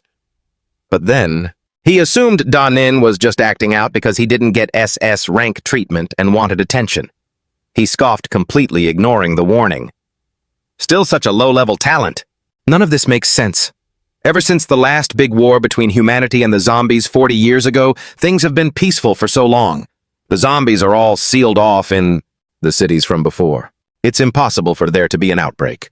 Instead of wasting resources to stop these threats, the priority is finding that hidden rank 3 expert in Thien Phong. That is what really matters. At the Thien Phong Safe Zone conference hall, Tiu Hai rushed back after getting a report. Huang Tiu, you said you found key traces of that mysterious rank 3 expert. Is it for real? Yes, Commander. Our investigations point to the most suspicious person being Danin. Tiu Hai was stunned. How could that be? Huang Tiu continued explaining. We were skeptical too, thinking it couldn't possibly be him. But after confirming the details, the materials Danin has been selling lately match the exact timeline when that rank 3 expert took action. Plus, we found out he recently bought a spirit orb house, which isn't something an ordinary person could afford. Tiu Hai finally felt it sounded plausible. Could that rank 3 expert really be Danin? How is that even possible? Liu Tian, representing the military safe zone, also chimed in, Danin only awakened a week ago. Even with an SS rank talent, you can't rank up that fast. Tronglam General Trong's son is also an SS ranker, a dual type with both strength and agility, and with all those resources he's only just reached rank 1, Liu Tian stated firmly. In my opinion, there's likely a rank 3 expert behind Danin helping him from the shadows. Tiu Hai pondered this for a moment and felt, that makes sense. It could be that way. Even though the military doesn't rate Danin highly, that rank 3 expert clearly thinks otherwise. SS rankers are rare after all, even if they're trying to foster him in secret. It's not impossible. If that's the case, we don't need to worry. We just need to find this rank 3 person and figure out how to get them to help us. Just then, Huang Tiu got a notification from the task center. Commander Tiu News, Justin Danin just finished 4 tasks and leveled up to rank 2. Everyone in the room lost their minds. What, Danin again? 4 tasks to reach rank 2? That's impossible. Tiu Hai started thinking in a completely different direction. Wait a minute, Lao Liu. Based on your theory, there must be a rank 3 expert who took Danin along to do the missions. After doing the heavy lifting, he let Danin take the credit. Doesn't this sudden promotion to rank 2 just prove that Danin isn't the rank 3 expert? Huang Tiu, have 2 men guard the entrance to the house. Jianin, keep an eye on things and find out who's really pulling the strings. Also, send more men to follow me. Check the cities where the outbreak has recently occurred. To prevent a riot over the Thiqiu rumors, Tiu Hai suddenly trusts the news about Thiqiu. If there's actually a Tier 3 powerhouse backing Jianin, then the news of a riot might just be that Tier 3 individual's doing. It's better to be safe than sorry. Huang Tiu immediately accepted the mission. Tiu Hai also didn't forget to remind him to buy that jerk a blue tier item on the way back so he doesn't cause any trouble. This is the border area between the Thien Quang Safe Zone and Tranjiang, the Dead Factory Safe Zone. After waiting a while, the Sword Flow Storm skill finally cooled down. It's time to enter the dungeon. Jianin stepped inside the factory in a flash. Dead Factory lowest tier. There are 15 Tier 2 participants present. The Dead Factory is a competitive dungeon with no specific mission. There are a total of 7 rounds of survival. Each round offers corresponding rewards upon completion. After each round, there will be a 3-minute voting window to continue or quit the dungeon. If over 70% agree, everyone withdraws. You exit automatically after clearing all 7 rounds. The first round starts in 5 minutes. Now everyone get ready. Jianin took a look around and realized the people who entered this time were no simpletons. Not only are the teams evenly matched, but there's also a Tier 3 awakened one. Lam Lam appeared. This Tier 3 girl gives off a very unsettling vibe. I have a bad feeling about this. Another guy stepped up and declared, Everyone, I am Tronglam high-level Tier 2. As we all know, war dungeons require unity to survive multiple rounds. Initially, I intended to nominate myself as the leader, but since there is a Tier 3 lord here... Before he could finish, for some reason, Lam Lam got angry and rushed forward, punching one palm strike to Tronglam's face, making him vomit blood. This Tier 3 woman's speed is so fast that even Jianin felt the need to be cautious. It didn't stop there. Lam Lam walked over and flat-out stepped on Tronglam's head, warning him, Move again and I'll deal with you. Everyone was confused about what Tronglam did to piss off the Tier 3 girl. Tronglam, you lot get your subordinates to control this crowd. If anyone causes trouble, deal with them. If you want to survive, gather in one spot and don't make a scene. This place is full of big shots, but they are all afraid of Lam Lam. The guy wearing the earring is the peak Tier 2 Tong Quang. The white-haired guy is Peak Tier 2 Lam Dang. I'm afraid we've run into the legendary Herder team. What do? We are only Peak Tier 2. There is no way to stand against a Tier 3. Jianin didn't say a word, just stood still thinking. The Herder team is rumored to specialize in trapping awakened ones and using them as human shields. They only kill and hunt big monsters at the end. If awakened ones and mutants are food for each other, the Herders are simply cannibals. Tong Kwang decided to speak up. Trong Lam definitely isn't dead yet. The best thing to do now is for us to vote collectively and quit this dungeon immediately because we have the numbers advantage. Before he could finish, Lam Lam cut him off, with a light stomp on the ground that silenced Tong Chuang. Let me introduce ourselves. We are the Blood Wolf team, and I am the leader, Lam Lam. From now on, I'm in charge of this operation. Your lives are in my hands now, but I can guarantee that if you survive through the 6th round and hand over all your rewards and credits, I'll let you live. Jianin saw right through her intentions and her character. Like hell, I'd believe you. You lot sparing anyone is a total anomaly. It's a shame the heaven-splitting light still hasn't cooled down, otherwise I could have one-shot this whole group. Now I only have the Sword Flow Storm. Even though its attack power is high, it lacks a specific target. I also don't have any blue-tier survival gear on me right now. If I don't kill them in one hit, I'll likely lose my life. The best approach right now is to just stay hidden and play it by ear. Jianin decided to stay quiet and follow his own plan. Lam Lam stood there looking arrogant. Round 1 is about to begin. Report your strengths so I can assign the groups. One by one, they started introducing themselves. I am Tong Chuang, Peak Tier 2 Physical Type Melee Specialist. Lam Dang, Peak Tier 2 Agility Type Ranged Attack Specialist. Jiang Dao, High Level Tier 2 Strength Type Melee Specialist. It was Jianin's turn. He calmly introduced himself. I'm Jianin, Low Level Tier 2 Willpower Type Ranged Specialist. As soon as he finished, Lam Lam walked over and stroked his face as if it were real. Willpower type in this dungeon. That's really rare, actually. You're kind of cute, too. It's just a pity you're a total waste. Jianin smirked and replied, Sure thing. For the first few rounds, you'd better keep thinking I'm a waste. Just like that, the system announced the first round had begun. The number of zombies is 100. There are 2 Tier 1 mutants. She suggested that the Peak Tier 2s form a group to prepare for battle. Everyone must go all out if anyone is caught. Purposefully holding back their spirit energy, Lam Lam will personally break their head open. Tong Kuang thought to himself, frustrated, Damn it, they are clearly trying to avoid the fighting and just want to drain our energy. With zombies in front and the herders behind, do we even have a chance of survival? Lam Dang jumped onto the barge above to scout the situation. There's no other way, we just have to survive a few rounds first. Below, the teammates gripped their weapons tightly, but he could see the situation was extremely dire. The sharp-toothed lizard monsters were about to pounce. He drew his bow and focused his energy to take them down.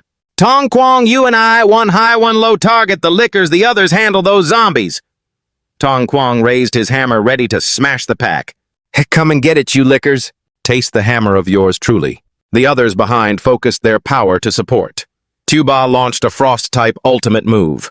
Ice shards streaked toward the monsters, but it seemed to only slightly injure them. He looked at Jianin anxiously. What a total waste, a willpower type that can only kill one zombie with one hit. Lam Lam stood on the observation deck watching the battle with a look of pure disdain. That Deep Lam character is actually kind of hilarious, isn't he? To think he'd actually show his face here. She waved her hand dismissively as if she were watching some pathetic street performance. Without, and the other Awakeners forming a team with him, I bet he would have been wiped out in the very first round. And that was just the first round. Let's see what he can do now. The system announced that the first round had ended, leaving the lickers scattered across the ground after being wiped out. Half an hour later, the system announced that the third round had ended. In 3 minutes, the fourth round would begin. The group led by Da Nin was assessing the scene. Tong Kwang swore in frustration, Damn it! The difficulty is just keeps spiking, I'm afraid that... In the next round, a second-level peak-tier mutant is going to show up. Lam Lam, they still refused to step in. Lam Dang also felt a sense of resentment. She won't lift a finger. We don't really have much of a chance of dealing with her anyway. As soon as she was mentioned, Lam Lam appeared before them, acting all high and mighty. Is this really only the third round? You guys already look exhausted? She crossed her arms, acting condescending, knowing that None of you would dare to defy me. I can't tell if you second-level weaklings are just pretending, or if you're truly this useless. Let me make this clear, I won't be lifting a finger until the 6th round, and if you want to survive, stop holding back your cards. Lam Lam turned her gaze to Da Nin, mocking him. Well, look at you. You're still alive. Not only are you alive, you don't even have a scratch on you. He gave a sheepish smile. Just a stroke of luck, that's all. Hearing that, Tiuba immediately lashed out. Luck my foot. Wasn't all of that our hard work, other than hiding and firing those long-range attacks that don't do any real damage? What else are you even capable of, huh? However, Tong Kwang, analyzing the situation, felt things weren't as simple as they seemed. No, that's not right. This kid definitely has an ace up his sleeve. Otherwise, he couldn't have reached the 2nd level. I bet his big move can only be used once or twice at most. Still, that's fine. Who knows, maybe we'll actually have a chance to turn the tide. The system continued broadcasting the mission 4th round starting now. 400 zombies, 1 2nd-level peak mutant, 2 2nd-level variants, and 6 1st-level variants. A swarm of zombies was released. Tong Kwang dashed forward to meet them, giving orders. Lam Dang, we'll focus on the 2nd-level peak zombie king first. You cover the 2 2nd-level variants, okay? Everyone else deal with the 1st-level zombies. The zombie king's tentacle nearly struck Tong Chuang. Lam Dang, providing cover from the rear, shouted and fired an arrow toward the boss. Tong, watch out! A zombie lunged at the archer, its tongue lashing across his face, leaving him unable to react before he was taken down. Zhang Dao charged in with his spear, landing a critical hit on the cloth-wrapped zombie, but the poison that sprayed out from its body caused Zhang Dao excruciating pain. Tiuba panicked and rushed over. Jiang Dao! He unleashed a blast of ice at the zombie, attacking his teammate. Tiuba tried his best to close in on the target, but it was so fast he couldn't even touch it. Huang Yam had been killed. Zhang Dao was severely wounded, and the other group refused to help. This is it, we're done for. Da Nin instantly analyzed the situation. Things were critical. If the casualties kept mounting, the group would be wiped out long before the 6th round. If this keeps up, I won't have a chance to pull off my own trump card. He felt his powers surging as his feet began to crackle with electricity and fire. Da Nin thought for 2 seconds he had no choice but to act. He lunged toward Tiuba, grabbing him and pulling him away. Get out of the way! Tiuba was stunned. It's you! Then Da Nin! His palm glowing with a massive sword-shaped psychic manifestation. He launched the attack at the zombies with lethal precision. Da Nin's technique even swerved to pursue the fleeing zombies. With one stroke, it pierced the heart of that grotesque monster. Tiuba trembled. A single hit had decimated a 2nd-level mutant. Was this really the same useless guy from before? He stammered, Thank you. Da Nin looked indifferent. Forget it. Just keep your mouth shut from now on. Da Nin channeled his purple energy, weaving it through the violent zombies. Don't lose focus. There are still plenty of zombies and mutants left. Tiuba immediately caught on. No problem. I'll take care of the 1st-level ones in the back. Lam Lam found this very intriguing after the show he just put on. Not bad. That kid really does have a hidden trick for survival. His speed. And those boots on his feet, could they be blue-tier equipment? No wonder he dared to come here. Her subordinate began to grow cautious. Boss, should we step in and finish him off now? No, Lam Lam said with a wicked smirk. Don't rush. We're short on manpower right now, so let him handle the next wave for us. His psychic control has to be at its limit by now. It's just a willpower-based ability, it's too weak. It would only take a few seconds for us to kill him. But those 2 2nd-level peak tier ones, it's just that their will is too weak. We could kill him in just a few seconds. But those 2 2nd-rank peak experts, keep a closer watch on them. I need to be certain about what they're really hiding. The subordinate saluted. Understood, Ms. Lam. 30 minutes later, the system flashed again. The 4th round had ended. In 3 minutes, the 5th round would begin at Tong Chuang's feet, and Lam Dang's standing right over the carcass of the zombie king. Tong Kwang tallied the casualties up to that point. We lost 1 melee fighter and 1 ranged attacker this round, and another melee fighter is severely injured. I only have 2 ultimate moves left. I hope we can survive until the 6th round. Lam Dang gritted his teeth in frustration. Same here. Regardless of what happens, I have to hold out until the 6th round. As soon as Lam Lam makes a move, we'll take the chance while she... Get ready to team up and take her down. Tong Chuang now viewed Da Nin in a completely different light. Did you see that kid's moves just now? Usually there's a cooldown time for spirit abilities after unleashing a move, but he was practically firing them off non-stop. Lam Dang agreed with his assessment. You're right, he's very special, but I hope he still has an ace up his sleeve for the next round. To keep our plan on track, it's best to ensure that he makes it into the 6th round. The system flashed red. 5th round mission begins. Zombies 500, level 2 peak 2, level 2 variance 3, level 1 variance 8. Hordes of ugly mutated zombies appeared, a giant 2-headed monster, a vampire bat, a giant spider, an 8-meter-long centipede, and many other new species. The giant spider lunged first, snatching Xiaoba up with the centipede. Diep Lam, watch out! He couldn't react in time. Damn it, a multi-legged freak. Danin just unleashed a move. While dodging the centipede's strike, he planned how to rescue his teammate. Indeed, without using an ultimate move, dealing with such a colossal mutant was still too difficult. It's been half an hour already. Still couldn't find their weak points. Screams of despair echoed everywhere. Help someone help me! Concentrate fire! With so many monsters, there was no way. There. Focus the fire! Damn it, those breeders, those bastards, they never intended for us to survive until the 6th round. On this side, Tong Chuang also had to deal with the 2-headed monster and the blood-sucking bat. He consulted with Lam Dang. Lam Dang, we have to use our ultimate moves, otherwise we can't fend them off at all. After that, he fired his ice arrow at the bat. The ice arrow struck. Tong Chuang rushed forward, aiming for the head of the 2-headed monster. You're dead. Using his water spirit power, Lam wore a cruel smile. With just this little bit of strength, you guys still want to hold on to your spirit power? You're all insane. Suddenly, the spider attacked Danin from behind. It bit down so hard on the ground that the surface cracked open. Tong Chuang turned pale. Oh no, we're too late. Lam Dang's face went just as gray. Is that kid dead? Suddenly, a massive explosion erupted. Danin blasted out, tearing the giant monsters apart. The other two were shocked. No way is that... Lam stared in astonishment. Does this kid still have an ace up his sleeve? Lam Dang's arrow hit the spider right in the head. Take this, you giant spider! He and Tong Chuang, armed with a hammer and a shield, charged forward together. Hurry! Let's go kill the spider! Diep Lam still has a chance. Danin was still dealing. With the giant centipede, he unleashed a purple move, running along its body to find a weak spot. He threw a purple energy blade near the centipede's head. Found the weak spot. Danin unleashed a spiraling punch to finish it off. The purple finishing move coiled around the centipede, tossing it high into the air and shattering it. Lam Dang's jaw dropped. Over-level counter-kill.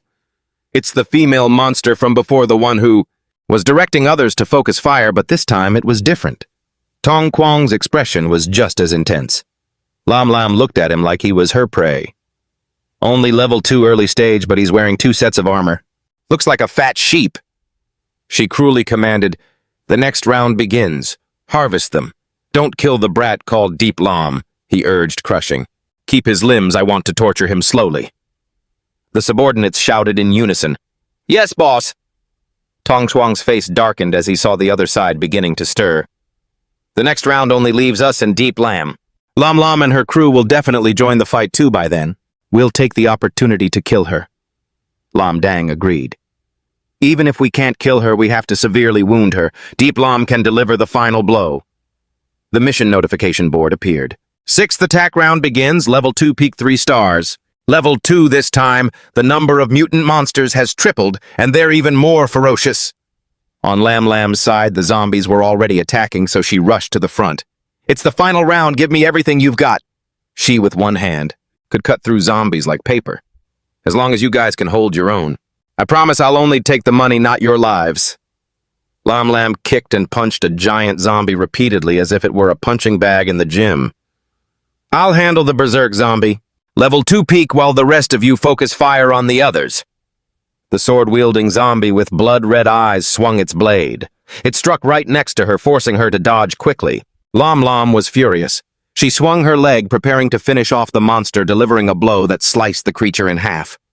Behind her, another hideous zombie appeared, but it seemed Lam had anticipated this. Just as the monster was about to sink its teeth into her, she deployed a red protective barrier around her body, successfully defending herself. Over here, Danin was dealing with the giant scorpion and couldn't help but sigh. Strength and speed, dual system skills, acceleration, explosive power, and super strong defense. She's much more formidable now than before. He carefully considered. Aside from all this, she definitely still has an ace up her sleeve. I can't act rashly this round. Lam Dang fired arrows while discussing the battle plan. We'll block the bloodthirsty monsters first. Wait for Lam Lam to finish the berserk zombie. They will definitely come to steal our attack rights. Tong Chuang did his best to attack the wild boar monster. He replied, understood, that's our chance to counterattack her with our ultimate move. Lam Lam killed another monster, but her fighting style was like she was playing. As soon as she was done, she immediately flew toward Lam Dong and Tong Chuang. He glanced over. It's time for the plan to be executed. Here she comes, get ready to pool your energy. But unexpectedly, the target Lam Lam was aiming for was that giant wild boar. You hold off the beast, I'll go kill it. Tong Chuang grabbed his shield tightly. Got it. Right away. Lam Dang fired a blue rocket toward Lam Lam. Now Lin, flame arrow. Tong Chuang also swung his shield, coordinating the shield strike. Both attacks were aimed at her. John Lin realized the situation was looking really bad. Oh no. Now that they had made their move, Lam Lam couldn't afford to be caught off guard. A massive explosion tore through the space around them. Lam Dong opened his eyes wide in panic. Brother Tong. On the other side, the pig beast had been taken down, but Tong Chuang had also been knocked out, his shield shattered into pieces. Lam Lam stood there sneering, idiots. Did you really think I had no defense? But Da Nin, who was busy cutting off the scorpion's tail, had figured out the trick just now. Lam Lam and Tong Chuang had swapped positions. It was an energy displacement. She had been kicked into Tong Chuang, wasting his life-saving skill. Suddenly, Lam Lam lunged in front of Lam Dang. With eyes full of murderous intent, she hissed, Lam Dang, look at you. She landed a fatal punch in the middle of his stomach. Lam Lam then viciously stomped on his right hand, causing him agonizing pain. He could only gasp in pain. I'll cripple your right hand first. Let's see what you have left to fight me with. She calmly ordered her underlings, take care of him. You guys clean up the battlefield and start harvesting. They immediately obeyed, yes, boss. One of them quickly grabbed Lam Dang, pointing a needle at his eye. Hand over your gear and credits and I'll spare you, otherwise, I've got ways to make you wish you were dead. He didn't. Reason with him. He grabbed Lam Dang's left hand to threaten him. If you still don't talk, I'll cripple this hand too. Tong Chuang roared in anger. Kill me if you want. Even as a ghost, I won't let you off. John Lin suddenly raised his hands in surrender. I'll hand it over. I'll give it to you, just don't kill me or torture me. The underling next to him smirked. Still a sensible kid, huh? But too bad.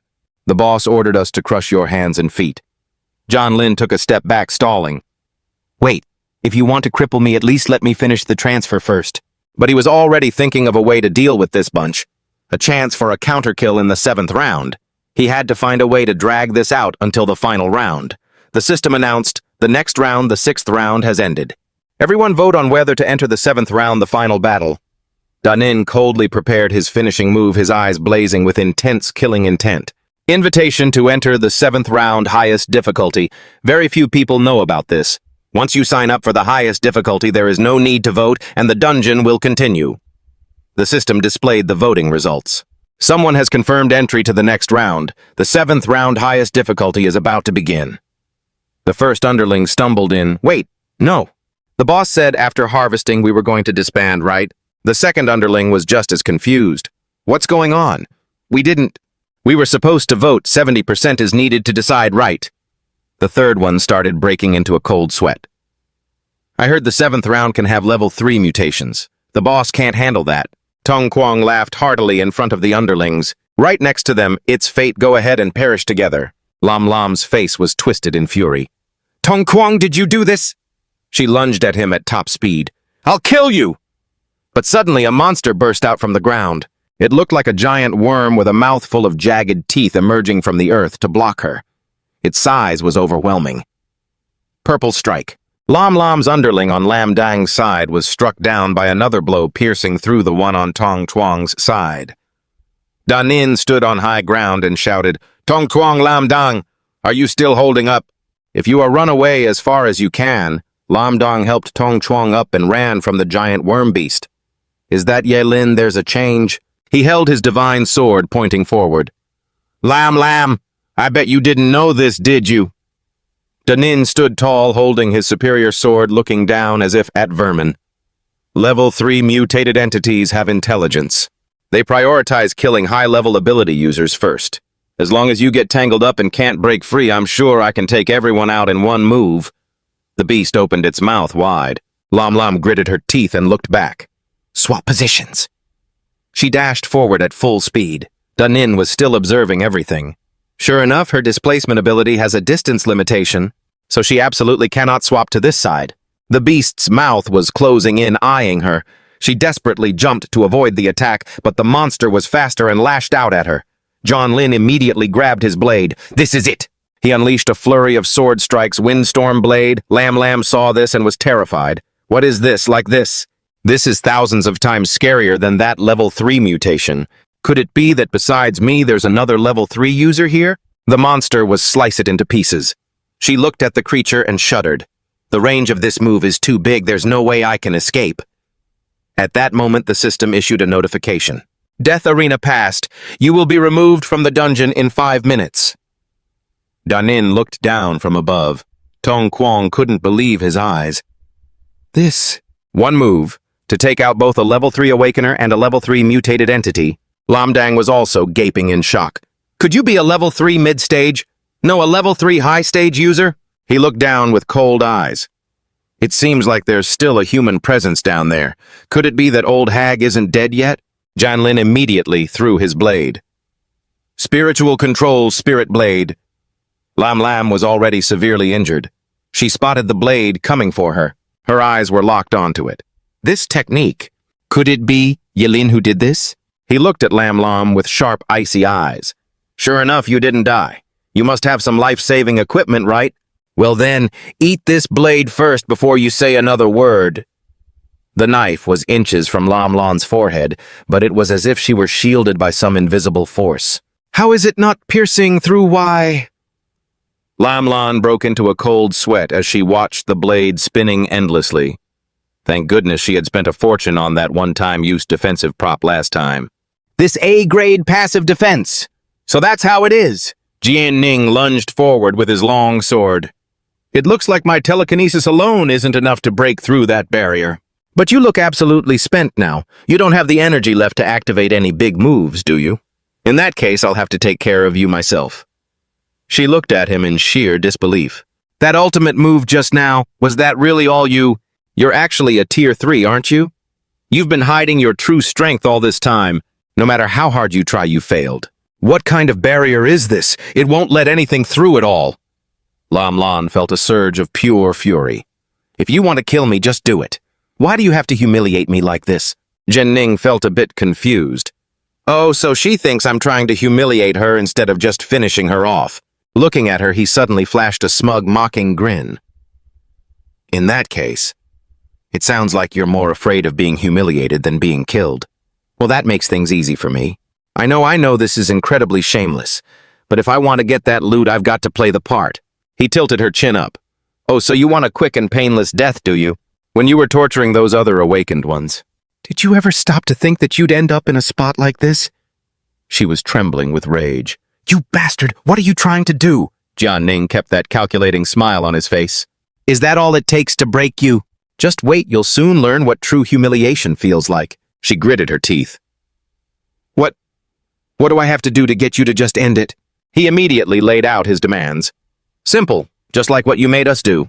Hand over all your equipment props and your credit points. Then I'll grant you a swift death.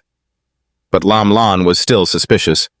How can I even trust you? He gently ran his hand along her leg. You don't have much of a choice, do you? Lam was terrified now. Fine, I'll hand them over, but if you lie to me, I'll haunt you from the grave.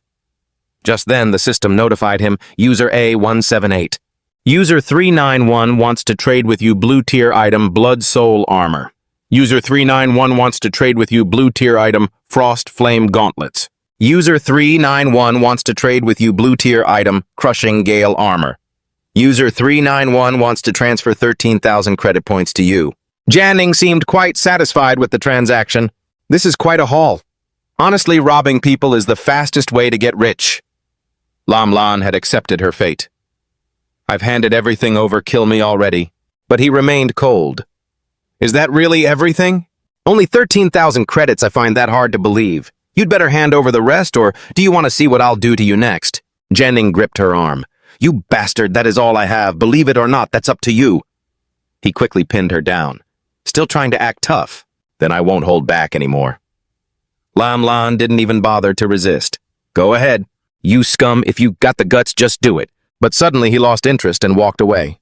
It seems she really is tapped out. She was still screaming from where she lay. What are you getting up for? Are you too scared to do it now? Lam Lan realized something. Wait, you're not going to kill me, and you're not going to touch me. What exactly are you trying to do, huh? Actually, that ultimate move of yours, it can only be used once. You're only tier 2, aren't you? You couldn't break my defense at all, could you? The system beeped. 10 seconds until dungeon exit. 10, 9, 8, 7. Lam Lan stood up and scoffed. You idiot. And here I actually thought you were a tier 3 player. Janning thought to himself, she figured it out. I really have no way to kill her now. Lam Lan was beyond furious. You're Yaelin, right? I've got your name marked now. No matter where you hide, even to the ends of the earth, I will find you. She didn't. Stop screaming. Just you wait when I find you, I'll hack you into 1,000 pieces and turn you into a pig. But John Ning just looked back silently. Remember the name Yaelin. By the time you figure out who I really am, it's not even certain who will be the one killing who. The system appeared again. Exiting dungeon, calculating rewards, dungeon complete. Yaelin. Total completion rate 70.3%. Main quest completion 20%. Defeated the most difficult boss, Sandworm. Total accumulated completion level 90.3%. Rating A rank. Spirit energy experience points obtained calculating. Adding 10% bonus for defeating a higher level target. Obtained equipment. White grade morning mask. White grade centipede sin. Blue grade boy's desire. Loot obtained white grade rotten acid. White grade snow patterned crest. White grade sand insect compound eye. Raw materials obtained with these, plus the stuff from Lam. Selling it all should be enough for me to buy spirit energy fruits, and my total stats have also increased by 25 points. Da Nin rode a very impressive motorcycle.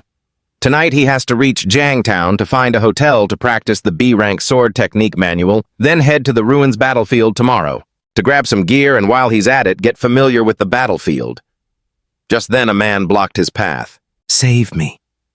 The man kept begging. Da Nin, save me, our car flipped. He stepped off the bike and observed, Oh, are you sure this car was just flipped? Right at that moment, a group of people arrived with weapons to rob him. Da Nin remained calm. Oh, a highway robbery, huh? The masked man was getting annoyed. Quit running your mouth, hand over your credits now. I'll spare your life. Da Nin immediately drew his blade and took down 4 of them. Truly, there was no need to waste words. Da Nin glared at the guy trying to run away. One more, huh? Where do you think you're going, you worm? He threw his knife straight at him.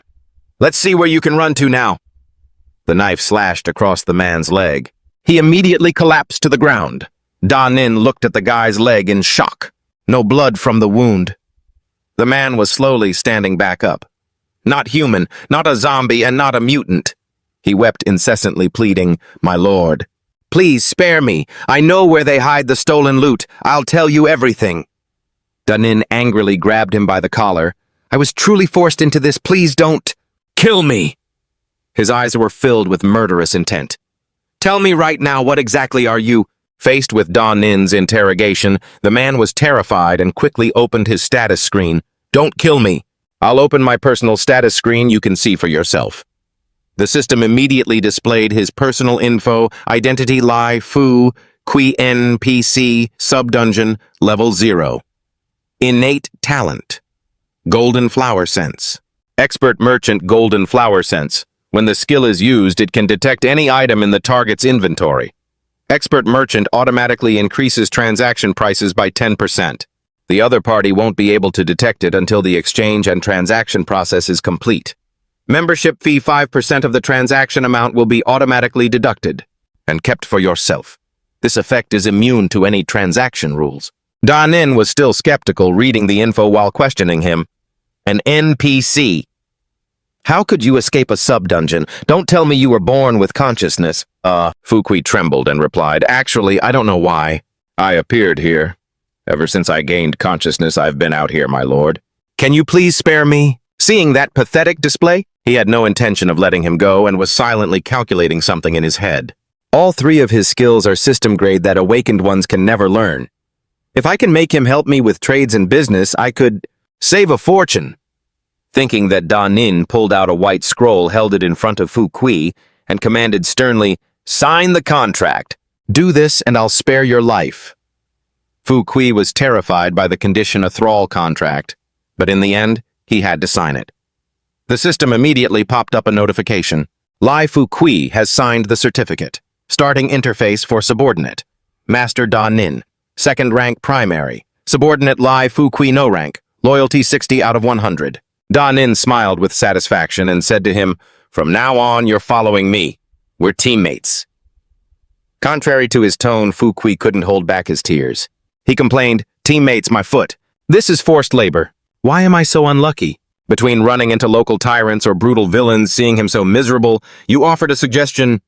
Everything those tyrants stole from you, it's all yours now. Hearing that, his eyes lit up instantly.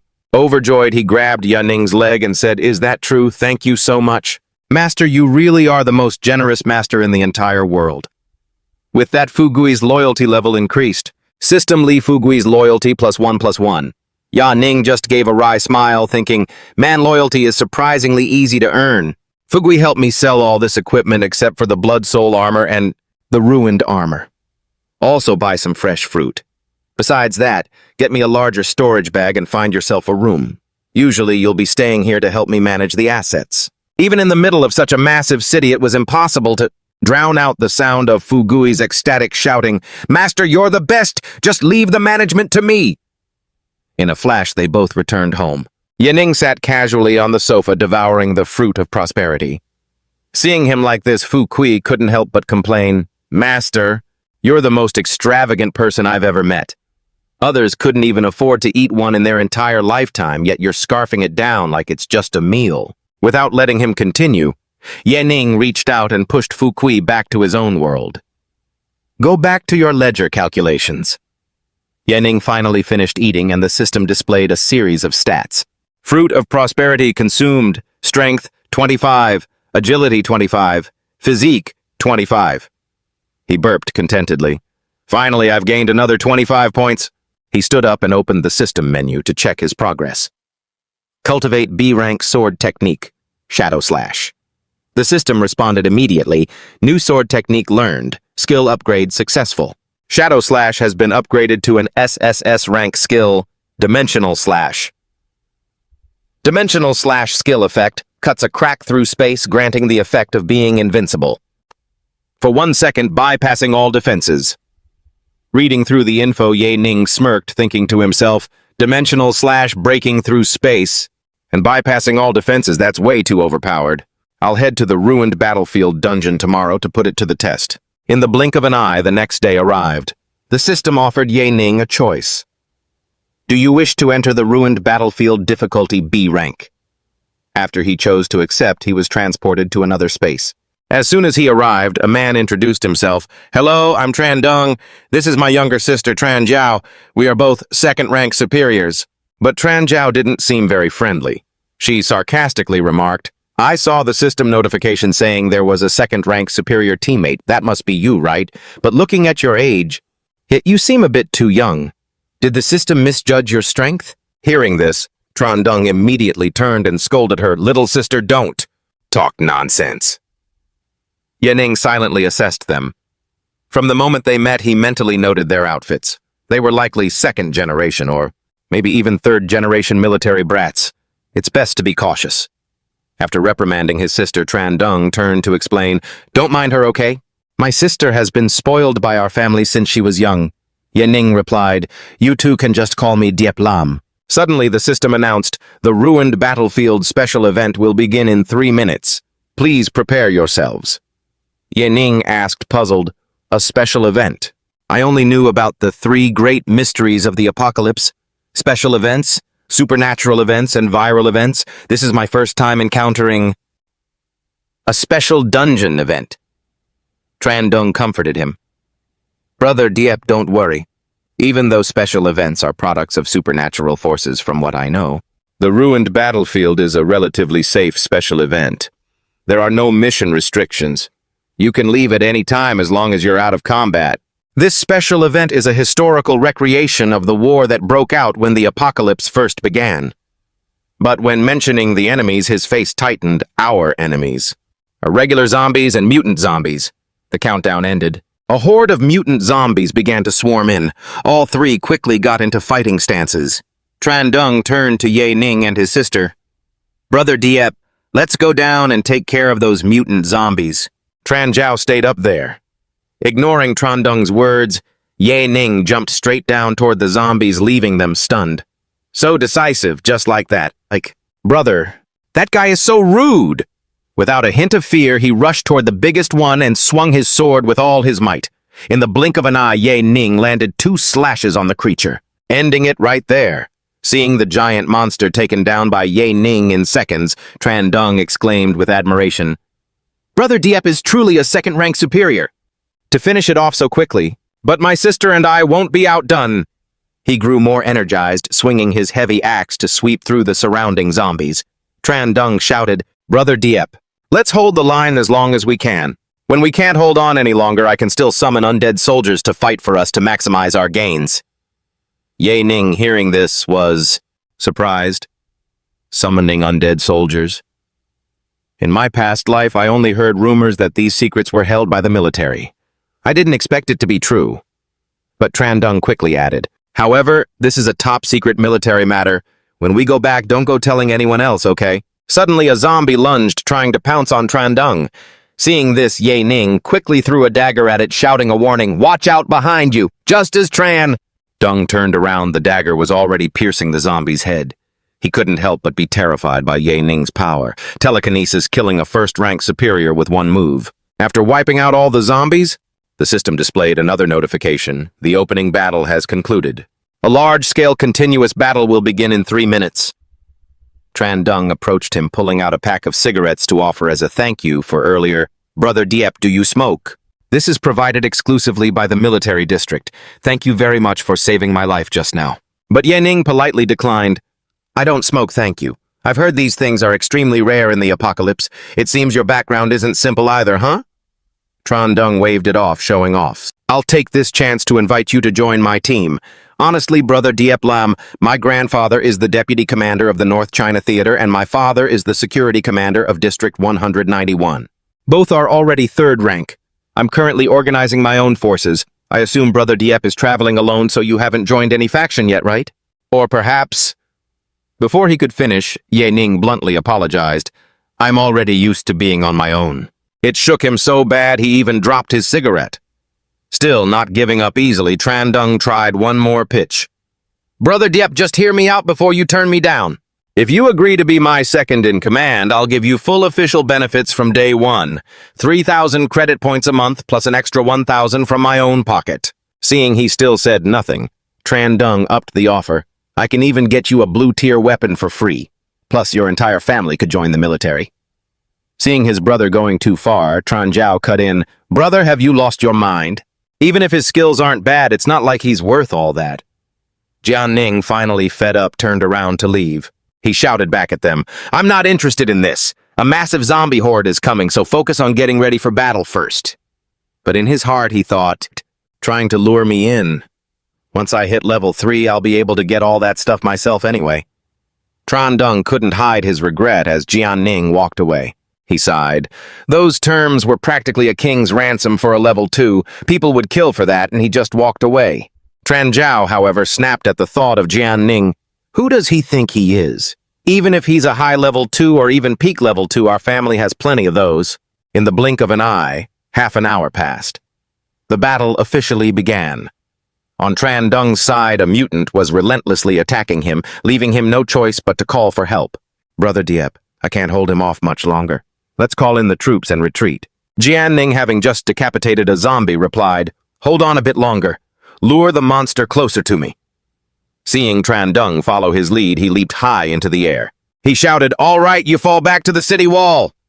With that, Jian Ning didn't hesitate and dived straight into the gathered horde of zombies. His sword glowed brilliantly, slicing through the mutants below, cutting them in two. None of them could escape. Tran Dung and Tran Zhao watched from afar, stunned by this terrifying power. They could only gasp in shock. Is he level 3? No way, even a normal level 3 couldn't one-shot several mutant zombies like that. Especially when there's a peak level 2 in the mix. No wonder he didn't care about my offer. This move is way more powerful than anything our dad or grandpa could do. After wiping them out, Jian Ning landed lightly beside the brothers and said, "Now summon your troops." Tran Zhao, still in shock, asked curiously, "Why you're strong enough to handle it yourself?" "No need to show my hand until the turning point," Jian Ning replied. Tran Dung reached out to stop his brother. "If Lord Diep says so, let's just do it." He raised the axe in his hand and loudly chanted the summoning spell, "Marin, Marin." In an instant, soldiers appeared with one shouting, "Ready for combat! 4, protect the defense line. The 1st Artillery Regiment is ready to fire. Kill them." The spirit soldiers charged at the mutants, turning the area below into a fiery battlefield. Tran Dung then said, "Lord Diep, from here on out, we can just sit back and watch. Although these soldiers can only hold out for a little while, they'll vanish after taking out one wave of the horde." Jian Ning turned his back, preparing to head somewhere else. He told the brothers, "You two wait here." He ventured deep into the city, a desolate place filled with ruins. Jian Ning stopped and activated his search ability, calculating in his mind. "I just took out a peak level 2, but I didn't see any legendary blue-tier gear drop. Maybe it only appears after the soldiers are summoned. According to my intuition, it must be in this area." His eyes suddenly lit up. He had finally found it. Jian Ning glanced that way and exclaimed, "Found you just as I thought." He quickly approached to find a glowing blue orb and an old tattered diary waiting for him. The blue orb announced, "Special quest triggered, the last wish. Find the cause of this ruined battlefield and resolve the issue. Once the quest is complete, you will receive a special reward." Jian Ning picked up the old diary, examined it for a moment, and muttered, "A special quest, the last wish. This must be related to this diary." But then tragedy struck in the days that followed. July 25th. The first horde wave began. I never thought things would happen so fast. Anhem is dead. We couldn't even recover his body. Between the faded lines of the diary, only a single withered photograph remained. The author continued below. In their final moments, I asked them if they had any last words. They were usually just kids who loved to joke around, but these guys only told me one thing. On the last page of the diary, in the empty space, a single line was written in bold, "Moran, go home." It was the author's final message. After reading the last wish, Jian Ning stared at the jade ring in his hand, murmuring, "The last wish, the vow." As he spoke, he gripped the ring tightly. The origin, the truth.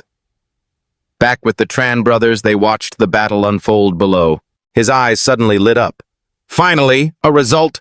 Jian Ning glanced over and shouted, "Found it! It really is here!" He quickly stepped forward to find a blue orb and an old tattered diary waiting for him. The blue orb suddenly announced, "Special mission triggered, the last wish. Find the cause of the battlefield's destruction and resolve the issue. Upon completing the mission, you will receive a special reward." Jian Ning picked up the old worn-out notebook, examined it for a moment, and speculated, "A special mission, the last wish, huh? It must be related to this diary." But as the days followed, a tragedy struck. July 25th. The first wave of corpses began. I never thought things would happen so fast. Anhem is dead. We couldn't even recover his body. Amidst the faded lines of the old diary, only a photo withered by time remained. The author continued writing below. At the very last moment, I asked them if they had any final words. They were usually just a bunch of kids who loved to play pranks, yet these people only said one thing to me. On the last page of the diary, in the middle of the empty space, a single silent line was written in bold, "Moran, go home." These were also the final words of the author. After reading The Last Wish, Jian Ning stared fixedly at the jade bracelet in his hand. He couldn't stop muttering, "The last wish, the vow." As he spoke, he gripped the bracelet tightly in his hand. Origin, the truth.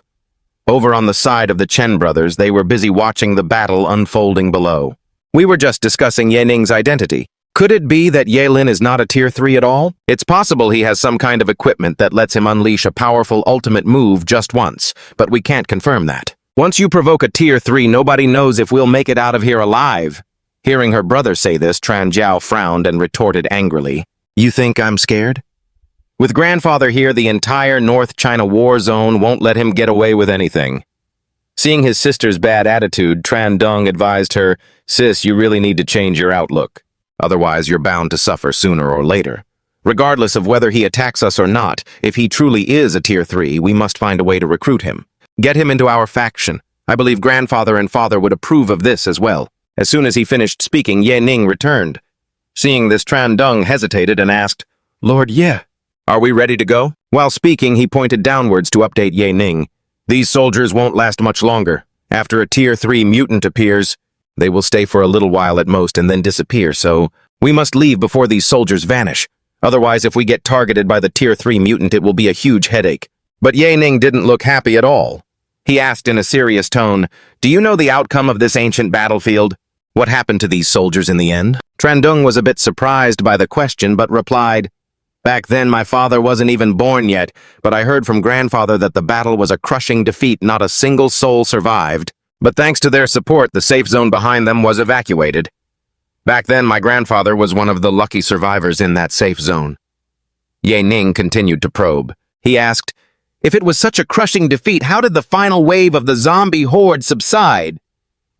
But this time, Tran Dung hesitated for a moment. "The details about this are still unclear, but legend has it that the zombie horde just seemed to disappear on its own." Hearing this, Ye Ning finally understood everything. Disappear on its own, so that's how it was. Is that really it? Seeing Ye Ning's strange attitude, the two siblings couldn't help but wonder, "Lord Ye Lin, what's wrong with you? Why are you suddenly asking about such ancient history?" He didn't answer, just kept asking them, "So do you know what the phrase Marin means?"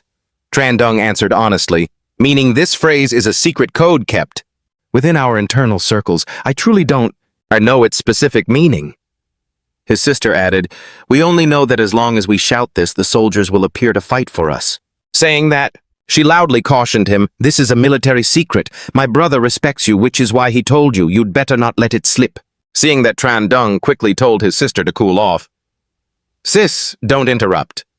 Ye Ning turned and asked, "How many times can you guys use this method?" Hearing this, he was startled and replied, "Hundreds of times. It's usually used when we want to loot gear, but each person can only use it once. The next time you shout it, it won't have any effect." After hearing this, Ye Ning's expression became grave and he kept asking questions. "Hundreds of times. And have you guys helped these soldiers defeat the final mutant?"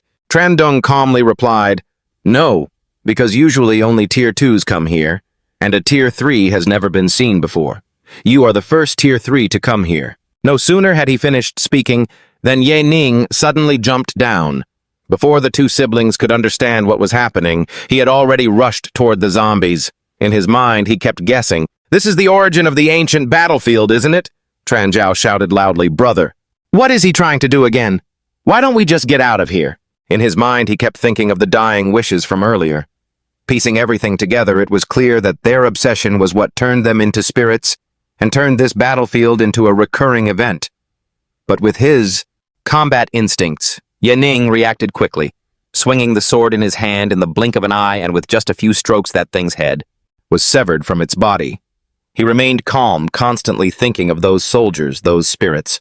It was because they knew that once they killed the tier 3 mutant in this place, their secret code would no longer work. That way, they would no longer be able to help their descendants earn benefits.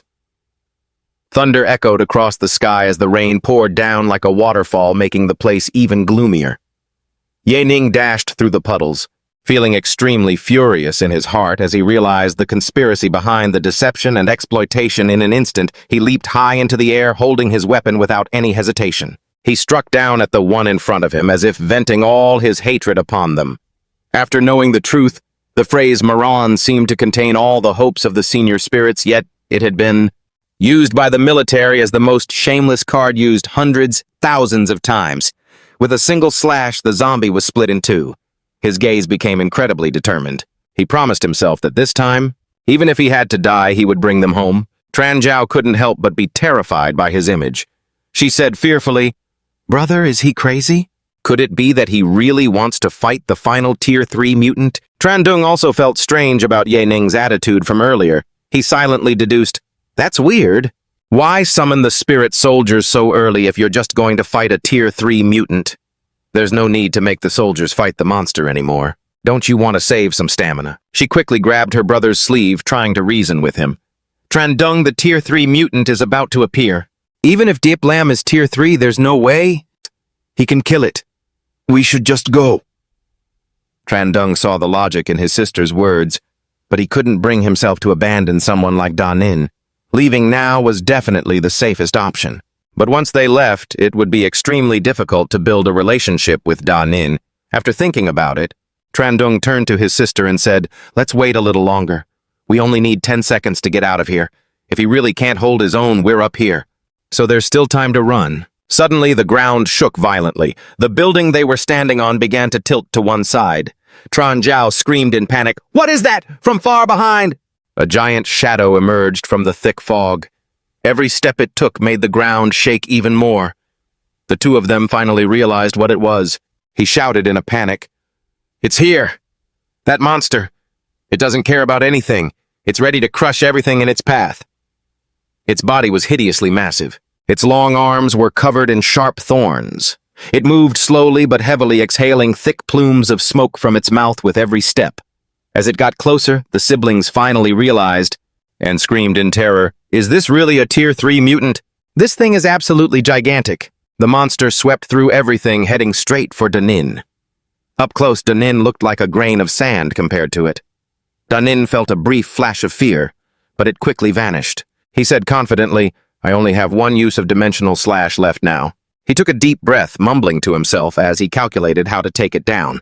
But since he wasn't sure how effective the dimensional slash would be just yet, he couldn't attack recklessly.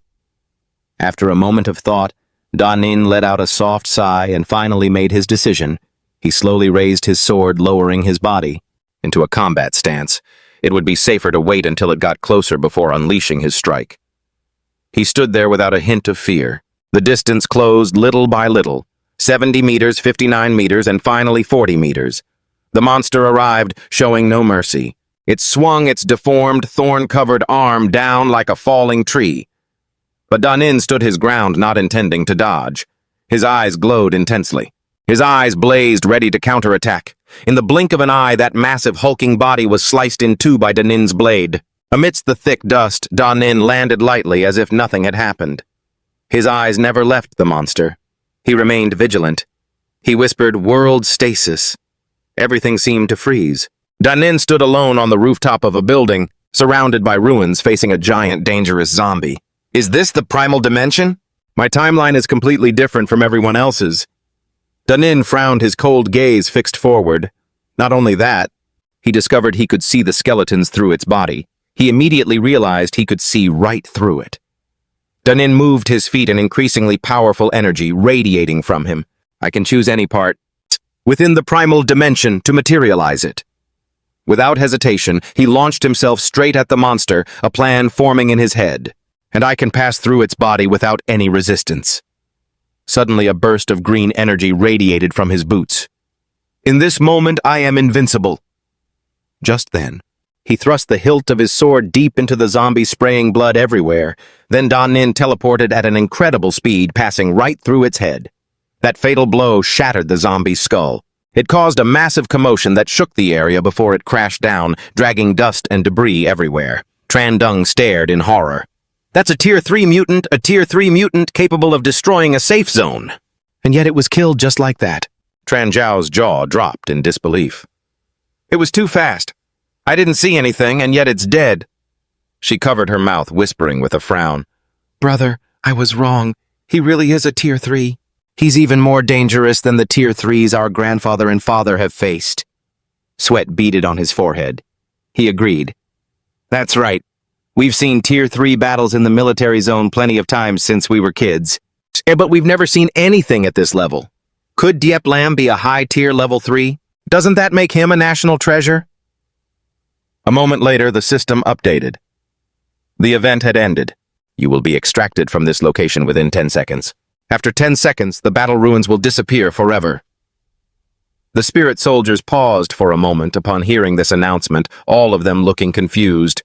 The battlefield ruins, disappearing. What is happening? At the same time, both Trandung and Tranjiao hurried over. Seeing Danin land on the roof, they called out, Dieplam. Suddenly, he held up his hand on which was a turquoise bracelet. Danin shouted, Maran! That sound immediately drew the attention of the spirit soldiers.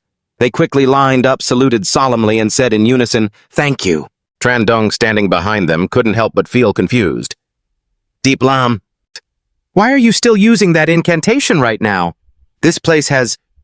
He quietly interrupted. Let's talk once we're out. This place is about to vanish.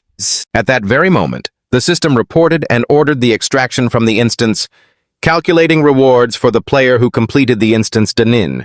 Instance completion level, 70% basic completion. Completion rate, 30% cumulative completion goal reached. SSS rank evaluation achieved. Rewards received equipment items and documents. Despite hearing that he'd leveled up, Danin just sat silently amidst the ruins of the battlefield. He thought to himself, I've actually reached level 2 advanced. I should be happy, shouldn't I? But why does my heart feel so heavy? Beyond freeing those seniors, what else could I have done for them? Not long after the system chimed again, the event had vanished and a new Last Wish mission had appeared. You may choose to continue the mission returning home with the soldiers from this special event, or you may end the mission now to claim your special rewards. Please note if you continue the mission, the rewards and skills may change in unpredictable ways. Please choose very carefully as you review these details. Danin smiled softly, feeling relieved. It's fine, even without the mission. This is something I wanted to do anyway. Finally, Trandung and Tranjiao found him in a secluded spot. Tranjiao laughed and said, Dieplam, you are just too incredible. Since we entered the dungeon from different directions, I was so worried we wouldn't be able to find you. Stepping closer, Trandung chimed in, I just transferred all the loot from this run over to you. These are things you truly deserve. Hearing this, Danin replied calmly, Oh, thank you, immediately after. The two of them extended an invitation. We'd like to invite you to lunch. Would you consider joining us? He gently declined and asked, Lunch can wait. There's actually something else I need to do. Could you help me with it? She agreed happily, it would be my honor. Please just say the word. Danin made his request clear. Help me check the hometowns of the soldiers on this battlefield. I want to visit those places myself. Trandung immediately contacted his support team. Adjutant, help me look up the hometowns of the soldiers from the Trang clan who fought in the ruins battlefield. Send me that information as soon as possible. The reply came back, Understood. Young Master Tran. Within moments he had good news. Dieplam, I've found it. It's about 300 kilometers from Tranjiang. I'll dispatch a helicopter to take you there. Thank you so much, Danin said. As he boarded the helicopter, Tranjiao watched silently, unable to hide her regret. Brother, are you really just going to let him go like that? The ruins battlefield has vanished. What are we supposed to do? When we get back, how are we going to explain this? You know how much the military values that battlefield, right? That summon quota was only won by grandfather in the first place. She frowned. She glanced at Trandung and chided him. You gave all the loot from this run to him, and you're even planning to help him cover things up. He kept his eyes on the horizon and replied calmly, Little sister, even though this is indeed very serious, you aren't wrong. I'm not just helping him cover up the situation at the ruins, and I am also taking responsibility which I cannot dodge. A moment later, the helicopter began to lift off. Tranjiao still couldn't let it go. And that's not even mentioning the rewards. Even if we gave him 10,000 or 100,000 points, what would it matter? She worried, Brother, I know he's very strong, but he hasn't shown any sign of wanting to get close to us. Is doing all this really worth it? Trandung smiled mysteriously and replied, It's worth it. Let me tell you this. We can't avoid what happened this time.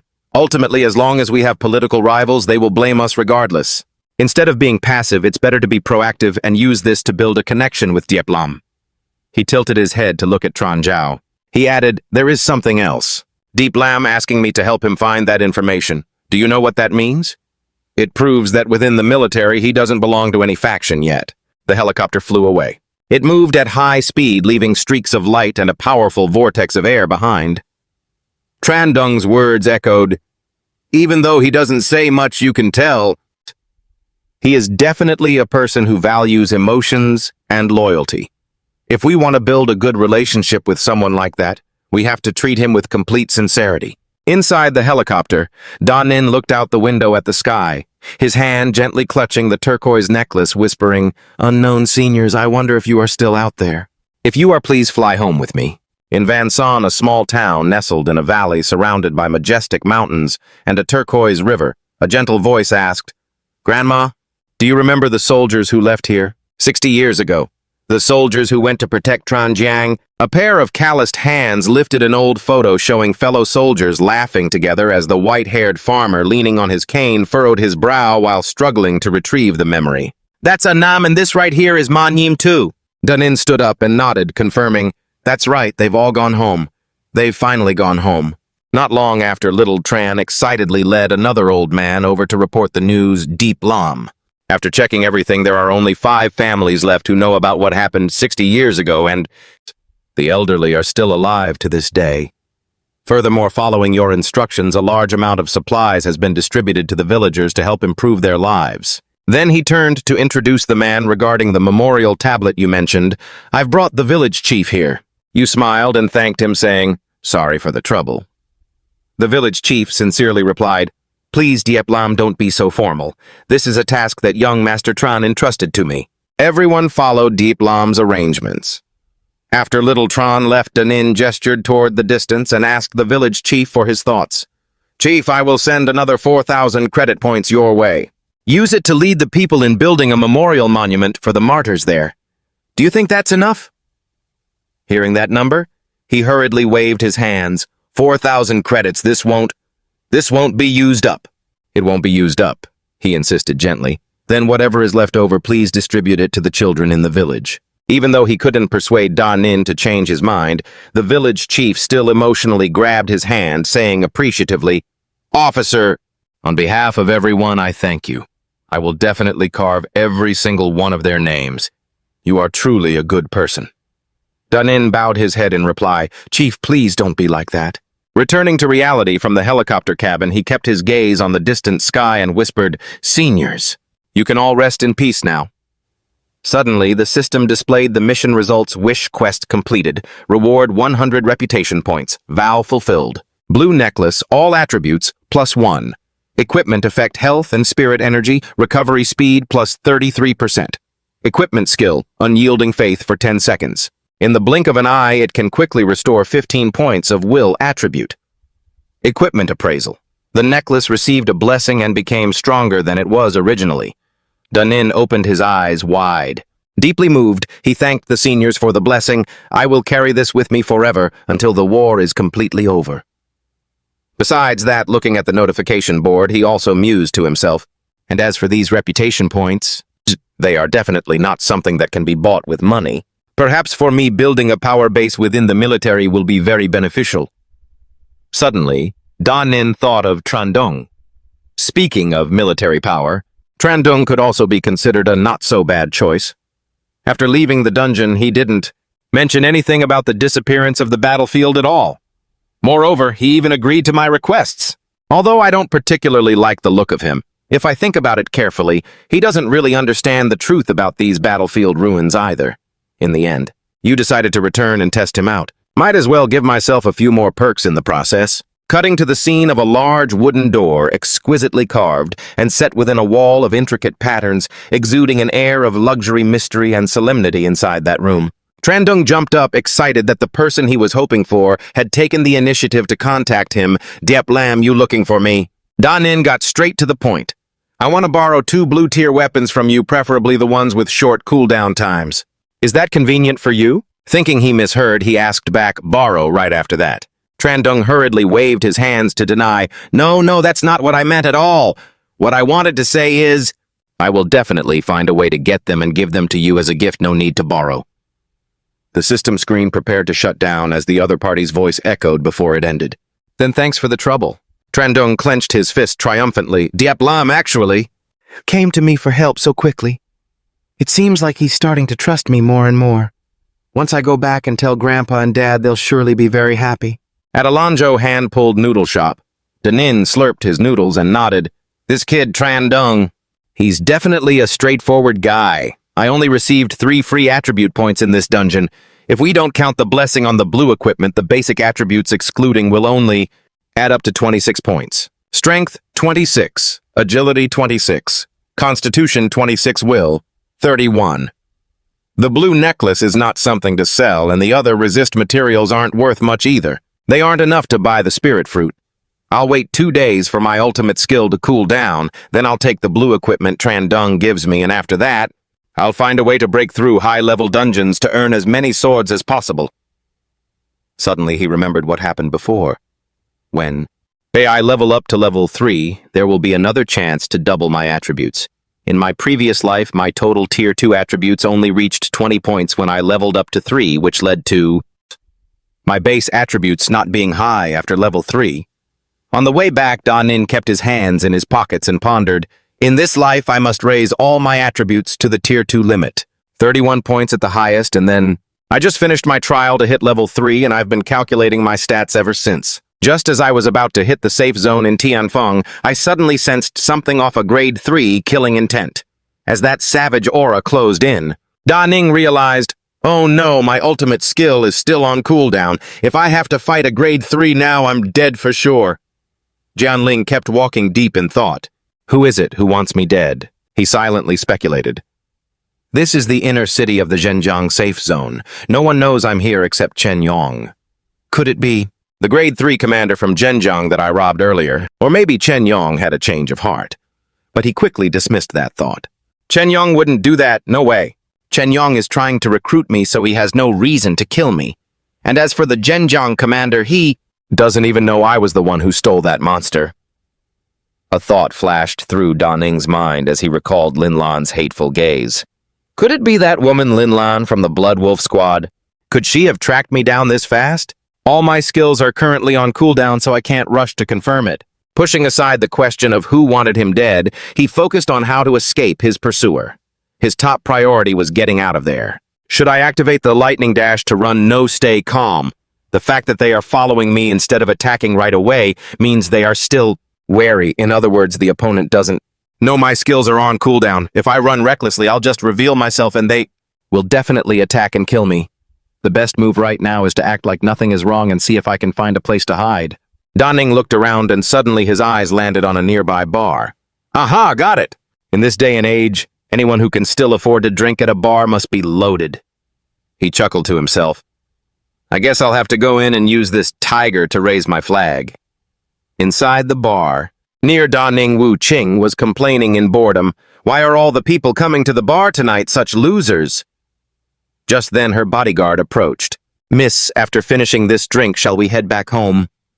She impatiently waved him off. Get lost. Then she suddenly saw something. Wu Qing looked toward Da Ning. He sat nearby with a calm expression, yet he was secretly observing her. She looked young with dyed hair and heavy makeup entering a nightclub like this. She's likely going through a rebellious phase. Wu Qing walked over. Hey, handsome. He scanned her from head to toe, thinking the bracelets and rings on this girl are all high-end forged equipment. He looked at the bodyguards behind her. There were 4 of them, all rank 2. They must be her personal security. No one dares to provoke her right now. That proves her status and background must be quite complicated. Wu Qing leaned in close, whispering, Did you come here alone? Let's have a drink together, shall we? As for Da Ning, he was still monitoring the person following him. The killing intent from that rank 3 was still outside not far away. He replied, A drink sounds fine, but I don't have any money. Wu Qing smiled, I do. Right after saying that, she called the waiter, Get us 2 glasses. Don't worry about the bill, put it on my account tonight. Looking at Wu Qing, he thought, I'm sorry, I'm truly sorry, tonight just to escape.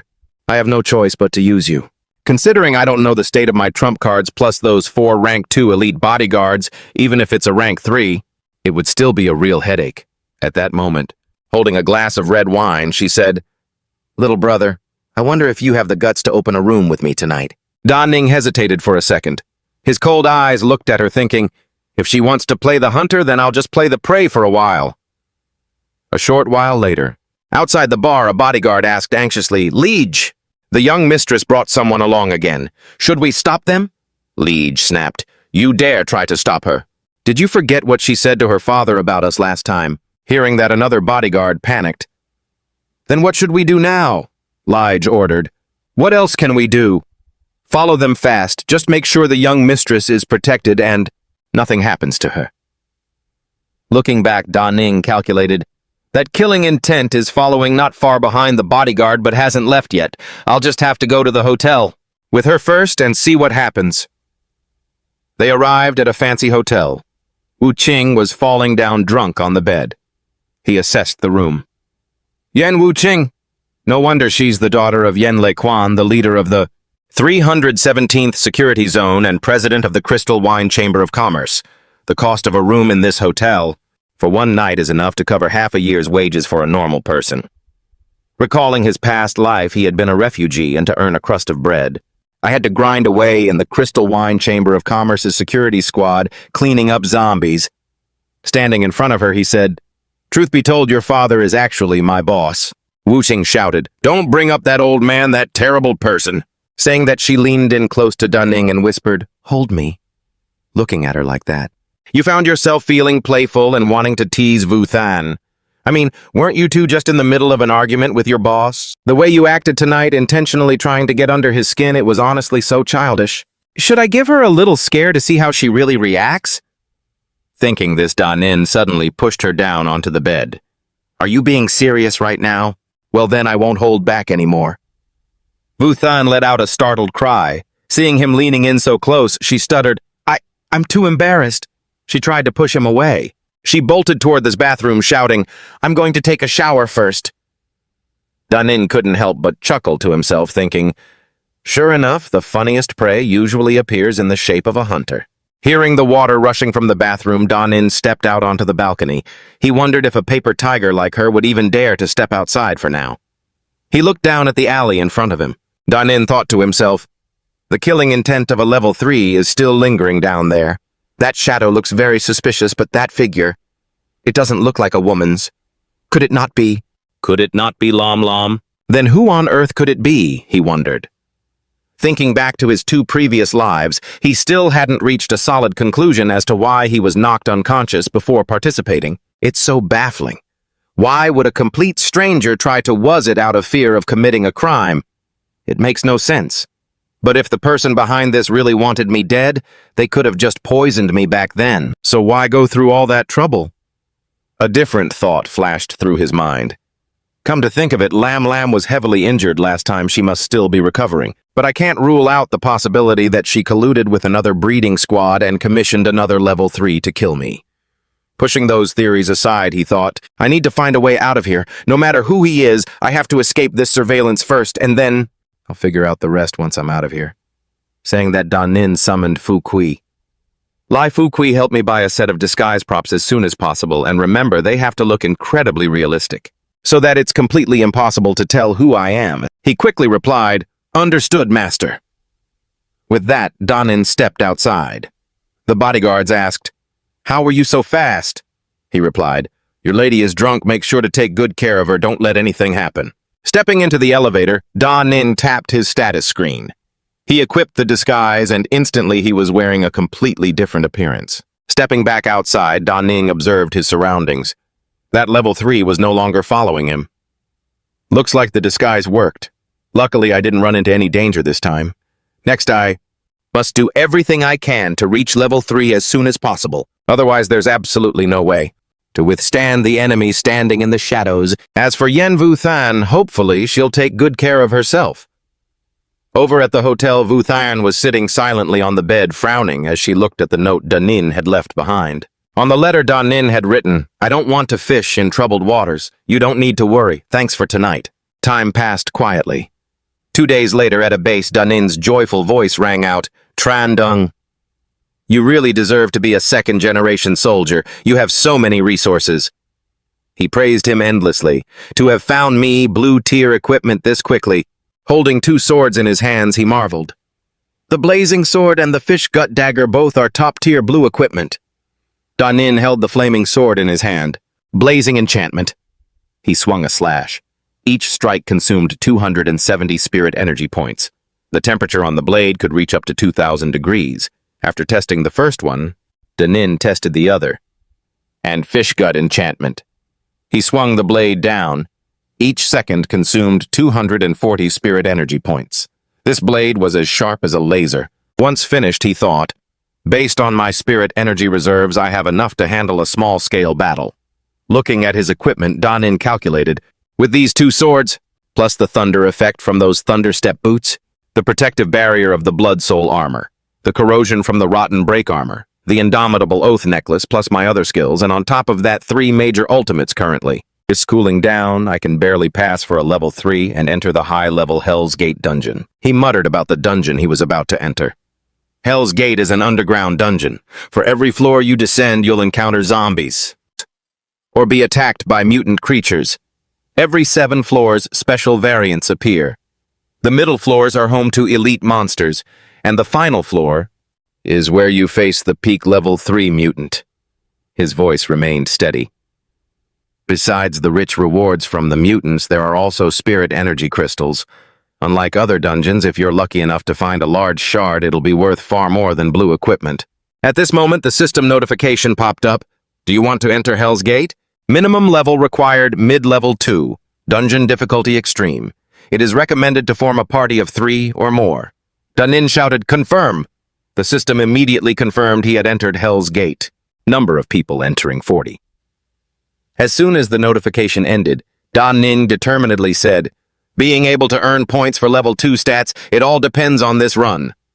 Inside the dungeon, at Hell's Gate, the awakened ones were getting excited over the spirit crystals scattered around. One of them exclaimed, hey, why are there so many spirit crystals here? The other, while agreeing, started digging for the crystals with him. Right. A single crystal shard could be worth 7,000 to 8,000 credits. Just find a few and I won't have to worry for the rest of my life. At this point, another awakened person spoke up to stop them. Stop digging. All the spirit crystals at Hell's Gate are only created when monsters are blown to pieces. Even if you pry them out, you can't take them with you. Blending into the crowd, Danin scanned the area. There were 40 awakened people in total this time, and 21 of them were from the military alone. A stern voice rang out, stop talking nonsense this time. Just then, an awakener spoke up, telling everyone to stop pounding on it. They argued that any spirits at the gate of hell could only be created by a monster exploding, so even if they pried it open, there would be nothing to take. Mixed in with the crowd, Danin was sizing up his surroundings. There were 40 awakeners in total this time, and 21 of them were just from the military. A firm voice rang out telling everyone to quit the nonsense. The Hellgate Instance Dungeon will be led by our military forces. You guys are really lucky. The speaker stood before the other awakened ones, sternly declaring, I am Colonel Vuong Duong Bin of the 7th Legion Tier 3. He then proceeded to explain the situation inside the instance. Surrounding us are 18 tunnels crawling with zombies. We get rewards as long as we survive and make it out. Each tunnel will be handled by a 3-person team. To maximize profits, splitting into larger groups will reduce the share, he said calmly. At the 7th level, the tunnels converge and we will all fight the elite variants together. Next, he introduced his military personnel. Among the 21 soldiers in our unit, we have 4 Tier 3 warriors and 10 peak Tier 2 warriors. Therefore, you can work in pairs and follow one of our military awakened. The crowd cheered. Some said, how wonderful, while others excitedly remarked, we hit the jackpot, but nothing is free. Duong Bin told everyone the price of protection. Let's make a deal first. If you choose to, unfollow our Tier 3 members, 70% of your earnings will go to us. If you choose the peak Tier 2 ones, it's 50%. Of course, we will do our best to keep you alive, he shouted loudly. Tier 3, step out, peak. Tier 2, step out. Everyone else, fall back. The military awakened, stood in formation, radiating intense pressure. Understood, Colonel, Duong Bin shouted. Everyone feel free to choose. After hearing that the other awakened, began to discuss among themselves, riding the military's coattails is great, but it's too expensive. Some were pensive, saying, who enters a dungeon without being prepared to trade their life for resources? Another heard this and offered an opinion, but judging by the aura, emitted by the Tier 3 ones following them, really does feel much safer. Suddenly, a tall man stepped out from the ranks. He said, I am Van Min, early Tier 3 from the Demon Hunting Legion. I only take 50% and I only accept high-level Tier 2 teammates. Hearing that Da Nin looked over, thinking to himself, I didn't expect to see a Tier 3 among the freelance awakened, and from the most famous non-governmental hunting group too. At the same time, another man stepped up and said, Huang Kai early Tier 3, only 50% and only leading high-level Tier 2 teammates. As soon as he appeared, Da Nin was startled. Huang Kai, the aura of this freelancer? I feel like I've met him somewhere before. Huang Kai spotted him in the crowd. His face darkened, and killing intent radiated toward Da Nin as he thought, Deep Lam, is that you? But thanks to that killing intent, Da Nin realized this was the person who wanted him dead 2 days ago. This killing intent, could it be that he is, the mysterious Tier 3 who tracked me down 2 days ago? He watched him and guessed, the ranching group probably wouldn't come to a Tier 3 dungeon like this, right? He's probably alone. Maybe it's just a coincidence. Da Nin calmly met the gaze full of hostility from Huang Kai. He didn't back down, staring straight back and frowning. Lam, even though you disappeared for no reason 2 days ago, you suddenly couldn't wait to send people to find me. I heard from her that he has very dangerous skills. I must wait for him to use his ultimate move first before planning to kill him. At this moment, Da Nin broke the tension. By stepping forward and introducing himself, Deep Lam early Tier 3 taking 40% no-rank restrictions. Looking at him, the crowd whispered and judged. He doesn't have any medals, nope. External aura like the other Tier 3 folks. Someone agreed. He looks so average, nothing like a Tier 3 at all, even if he's a bit cheaper. But is it safe? Over there, Huang Kai couldn't help but burst into loud, mocking laughter. Diep Lam, are you really a Tier 3? I don't believe it. Inside the dungeon, Da Nin glanced at him and calmly replied, Is it true that only those who claim to be Tier 3 are destined for death? A soldier from the military saw this and turned to ask Duangbin, Colonel, you have the highest detection ability. What level do you think Deep Lam's strength is? He replied with a serious face. I can't see through him for the moment, but that blue gear on him isn't something an average Tier 2 could ever possess. Besides, he's right. Only an idiot would pose as a Tier 3. Suddenly, a system notification appeared. The dungeon will begin in 1 minute. Please prepare. Seeing this, Duangbin spoke up. The mission is about to start. Everyone hurry and form your teams. The surrounding awakened scrambled to team up. Lord Huang Kai, let us follow you. Sir Van Min, I want to join your team. Everyone had found their teammates, leaving only 3 lonely figures behind, including Da Nin. He scratched his head, puzzled. No one picking me? At this moment, Huang Kai turned to mock him. What kind of fake Tier 3 nonsense is this? Who would believe that? He laughed loudly, pointing at the other 2 and shouting, Now you're only stuck with 2 Tier 2 military guys. Do you want to take along? And 2 pieces of trash that no one else wants. The 2 of them were slightly confused, but still approached Da Nin. The woman spoke first. Lord Diep Lam, my name is Li Ka. I'm a long-range spellcaster. Can I join your team? The man also said, I'm Truong Ban Willpower class. He didn't mock them, but agreed to take them. All right, you 2, just follow me. They happily replied in unison, Thank you, Lord Diep Lam. Once the teams were divided, Duangbin announced, Now that teams are formed, every team choose the tunnel. Da Nin led his 2 teammates to tunnel number 18 and said, Let's head into the cave. We're entering tunnel number 18. First, tell me what your specialties are. Li Ka spoke up first, saying, I'm a mage type, and I can use my skills up to 3 times, but they're all at the beginner level. So I'm likely pretty weak. Zhang Bin, standing next to her with a machine gun, added hesitantly, Even though I'm a will type, I've only got a spirit energy suppressing rod in my hand. So suppressing a Tier 1 mutant isn't a big problem. Hearing this, he paused and said, With your strength, you 2. She didn't know what to say, and could only apologize. Yening, I'm really sorry, sir. He also looked a bit conflicted and said, Look, truth be told, we didn't want to come here. If it wasn't for life forcing our hand. However, Yening turned back to comfort and reassure them. In reality, our team isn't bad at all. Don't you worry. Now that I've collected your protection fee, I will definitely get both of you out of here alive. The 2 said gratefully, Lord Yelin? Suddenly a sound rang out as if sensing something was approaching. He warned them, They're here. Get ready to fight. Looking at the monsters rushing toward them, he said, 473 zombies, 2 Tier 1. Zhang Bin asked in shock, Lord Yelin, how did you count the number of zombies so accurately? Is it like that? Li Ka was equally surprised. This must be the power of a tier 3, right? Ye Ning skillfully used the sword in his hand to slaughter all the monsters. While fighting, he assessed the situation. Pretty simple. I have to save as much spirit energy as possible. While battling, he didn't forget to instruct his 2 teammates. Before reaching the 7th floor, just rely on basic skills to clear the stages without using any equipment, or any major ultimate moves. Seeing Ye Ning's skills, Li Ka marveled, "Your moves are so agile." Just then, he dashed forward to take down a giant centipede. Seeing that, Zhang Bin sighed, "How come it feels like Lord Yelin isn't even using a single drop of spirit energy, relying only on his body's combat instincts?" A moment later, the system voice rang out, "Floor 1 cleared. Please proceed to the 2nd floor." The battle ended, and the 2 were still struggling to regain their composure after Ye Ning's swift combat display. "It's already over just like that. We didn't even get a chance to lift a finger." The system notification sounds rang continuously. Eliminated a Tier 1 mutant spirit mineral nematode. Received 170 spirit crystal fragments. Eliminated a Tier 1 mutant two-headed wolf. Received 210 spirit crystal fragments. Stage completion reward. All members receive 100 spirit crystals. Looking at the points he received, she was stunned.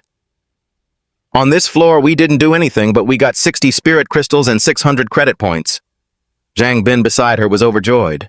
"Looks like not only did we arrive at the right time, but we also chose the right person." Ye Ning was also checking his own earnings after the battle. 1 spirit crystal is worth 10 credit points. On this floor, my personal income is 4,800 credit points plus the commission. On the 7th floor, when Ming complained about Ye Ning's delay. "We've been waiting for 5 minutes already. Why has that Tier 3 guy Yelin still not shown up?" Huang Kai chimed in, his tone dripping with sarcasm. "Tier 3 my ass, I told you he was a fake." Hearing this, Yang Bin frowned and replied, "I don't think so. Even a peak Tier 2 would take half a day." Looking at tunnel number 18, Huang Kai calculated silently, "Looks like if this kid doesn't use an ultimate move, he can't even handle a Tier 1 mutant. So if he has to deal with a peak Tier 2 mutant.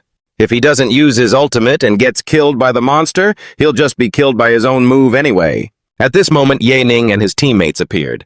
He took the lead and said, "We're here." Once everyone had gathered, Yang Bin announced, "Everyone is here. 7 floors have been cleared. Next, we have to kill 5 peak Tier 2 mutants. To maximize profits, each of the 7 Tier 3 members will form a group. Other small teams can form an alliance." He turned to Ye Ning's group and asked, "Groups facing difficulties can ask us for help at any time. Just share the spoils with us, that's all." But he immediately refused, "Thanks, but no need." On this side, Li Ka, recalling what happened on the previous floors, said to Zhang Bin worriedly, "On the first few floors, Lord Yelin fought very quickly, but when facing the peak Tier 1, on the 6th floor it was clearly very difficult. Although he was agile, his damage output was not high." He was also worried, but still trusted him. True, but that might just be to conserve his strength. "We have to trust Lord Yelin." Suddenly the system announced and monsters appeared, roaring terrifyingly. 8 peak mutants have been activated. Please prepare for battle." Seeing the monsters in front of him, Ye Ning was secretly pleased. The monsters are all almost in a straight line, aren't they? If I take advantage of everyone rushing forward and by accident, I one-shot all the monsters, I'm sure everyone will be left speechless. Meanwhile, Huang Kai was planning his revenge on Ye Ning. "Ye Lin, wait until I finish off this lot, then I'll secretly take you out." Ye Ning quickly grasped the situation and leaped straight toward the herd of monsters. Too bad in that case Huang Kai can't be killed yet. But to avoid accidentally hurting the military personnel, I'll just have to hold back for a bit. He slashed down. With just one sword strike, all the monsters were annihilated, sky-splitting, streaming light. After Ye Ning used just one move to slaughter all the monsters, everyone began to buzz with excitement. Yelin killed them all with one sword strike? How is that even possible? A single strike from a standard Tier 3. Even landing a direct hit on one target would be tough, let alone all of that. Huang Kai watched the scene unfold, his heart filled with unease. Damn it. Lam said his ultimate move was strong, but he didn't mention it was this overpowered. Li Kai gasped in astonishment. "Oh my god, this is... Is this the true power of Lord Yelin?" Zhang Bin was equally stunned. I told you he was holding back right in front of us, didn't I? Just as Ye Ning landed from above, he thought to himself, this haul should net me 50 to 60,000 credits, right? The system's mechanical voice chimed in. Eliminated Tier 2 Peak Mutant Multi-Headed Blood Corpse. Obtained 680 Spirit Shards. Eliminated Tier 2 Peak Mutant Rotting Corpse Demon. Obtained 720 Spirit Shards. Continuation of system voice. Continuation of system voice. Killed them all. Everyone received 150 Spirit Shards. Li Kai grabbed Zhang Bin and shouted, Brother Zhang, am I dreaming? We really hit the jackpot this time. He was also overjoyed and replied, That's right. We just made 900 credit points out of nowhere. It would take us at least half a year to earn that much. Yang Ping stepped forward and spoke up. Lord Ye Lin, you sure know how to hide your strength. That was impressive. Ye Ning calmly replied, My apologies, everyone. I haven't fully mastered the control of my power yet, so that was an accident. Hearing him say that, Huang Kai sneered, an accident. If you keep doing things like this, do you expect everyone else to starve? Even if you're strong, you still need to be reasonable, especially when you're standing in front of the military. Yining narrowed his eyes as he looked at him thinking, this guy Huang Kai is clearly trying to stir up trouble. Is he trying to use the military to test me? Meanwhile, Huang Kai wore a smug, cunning smile. His ultimate move is used up. He surely can't handle a Tier 3 military expert. Let's see what he's really made of. Janling stepped in to calm things down. Everyone, please be patient. This floor can be triggered voluntarily. There's no way to force it, which means there's still a Tier 2 peak monster remaining. You all just need to ignore me for now. If there's another wave triggered, I'll just sit it out. Huang Kai wouldn't have it. He pointed his finger directly at Ye Ning and yelled, Insolent! You don't give a damn about anyone. Why is no one else saying anything? Does he not even respect Commander Wang Yangping? Yang Ping cut off their argument. Shut your mouth. We're in the middle of a dungeon raid and you're causing internal conflict. Isn't it a good thing we have such a strong teammate? Besides, Yelin is right. We'll just go trigger the next wave. Seeing that Yang Ping was siding with Yelin, Huang Kai grumbled, Commander Wang is right, but if he doesn't provide compensation, then he has to take down a Tier 2 peak monster himself. The bonus rewards for the rest of the staff can't just be considered compensation. Out of options. Yang Ping had to speak clearly to Ye Ning to soothe the public outcry. Lord Ye Lin, would you mind taking down one more? In his mind, he thought, his performance just now was vastly different from before. It's a good thing to see how he fights. It's a good thing to see how he fights. Ye Ning smiled and replied, Oh, that's fine. But inwardly he thought, this bastard Huang Kai failed to start a fight, so now he wants to use a Tier 2 peak monster to test my trump cards. To test my real strength, huh? He laughed and replied, it's all right. But deep down, Dan Nin was thinking, this bastard Huang Kai couldn't stir up any trouble, so now he wants to use a peak second-tier monster to test my trump card, does he? So that's what this is all about.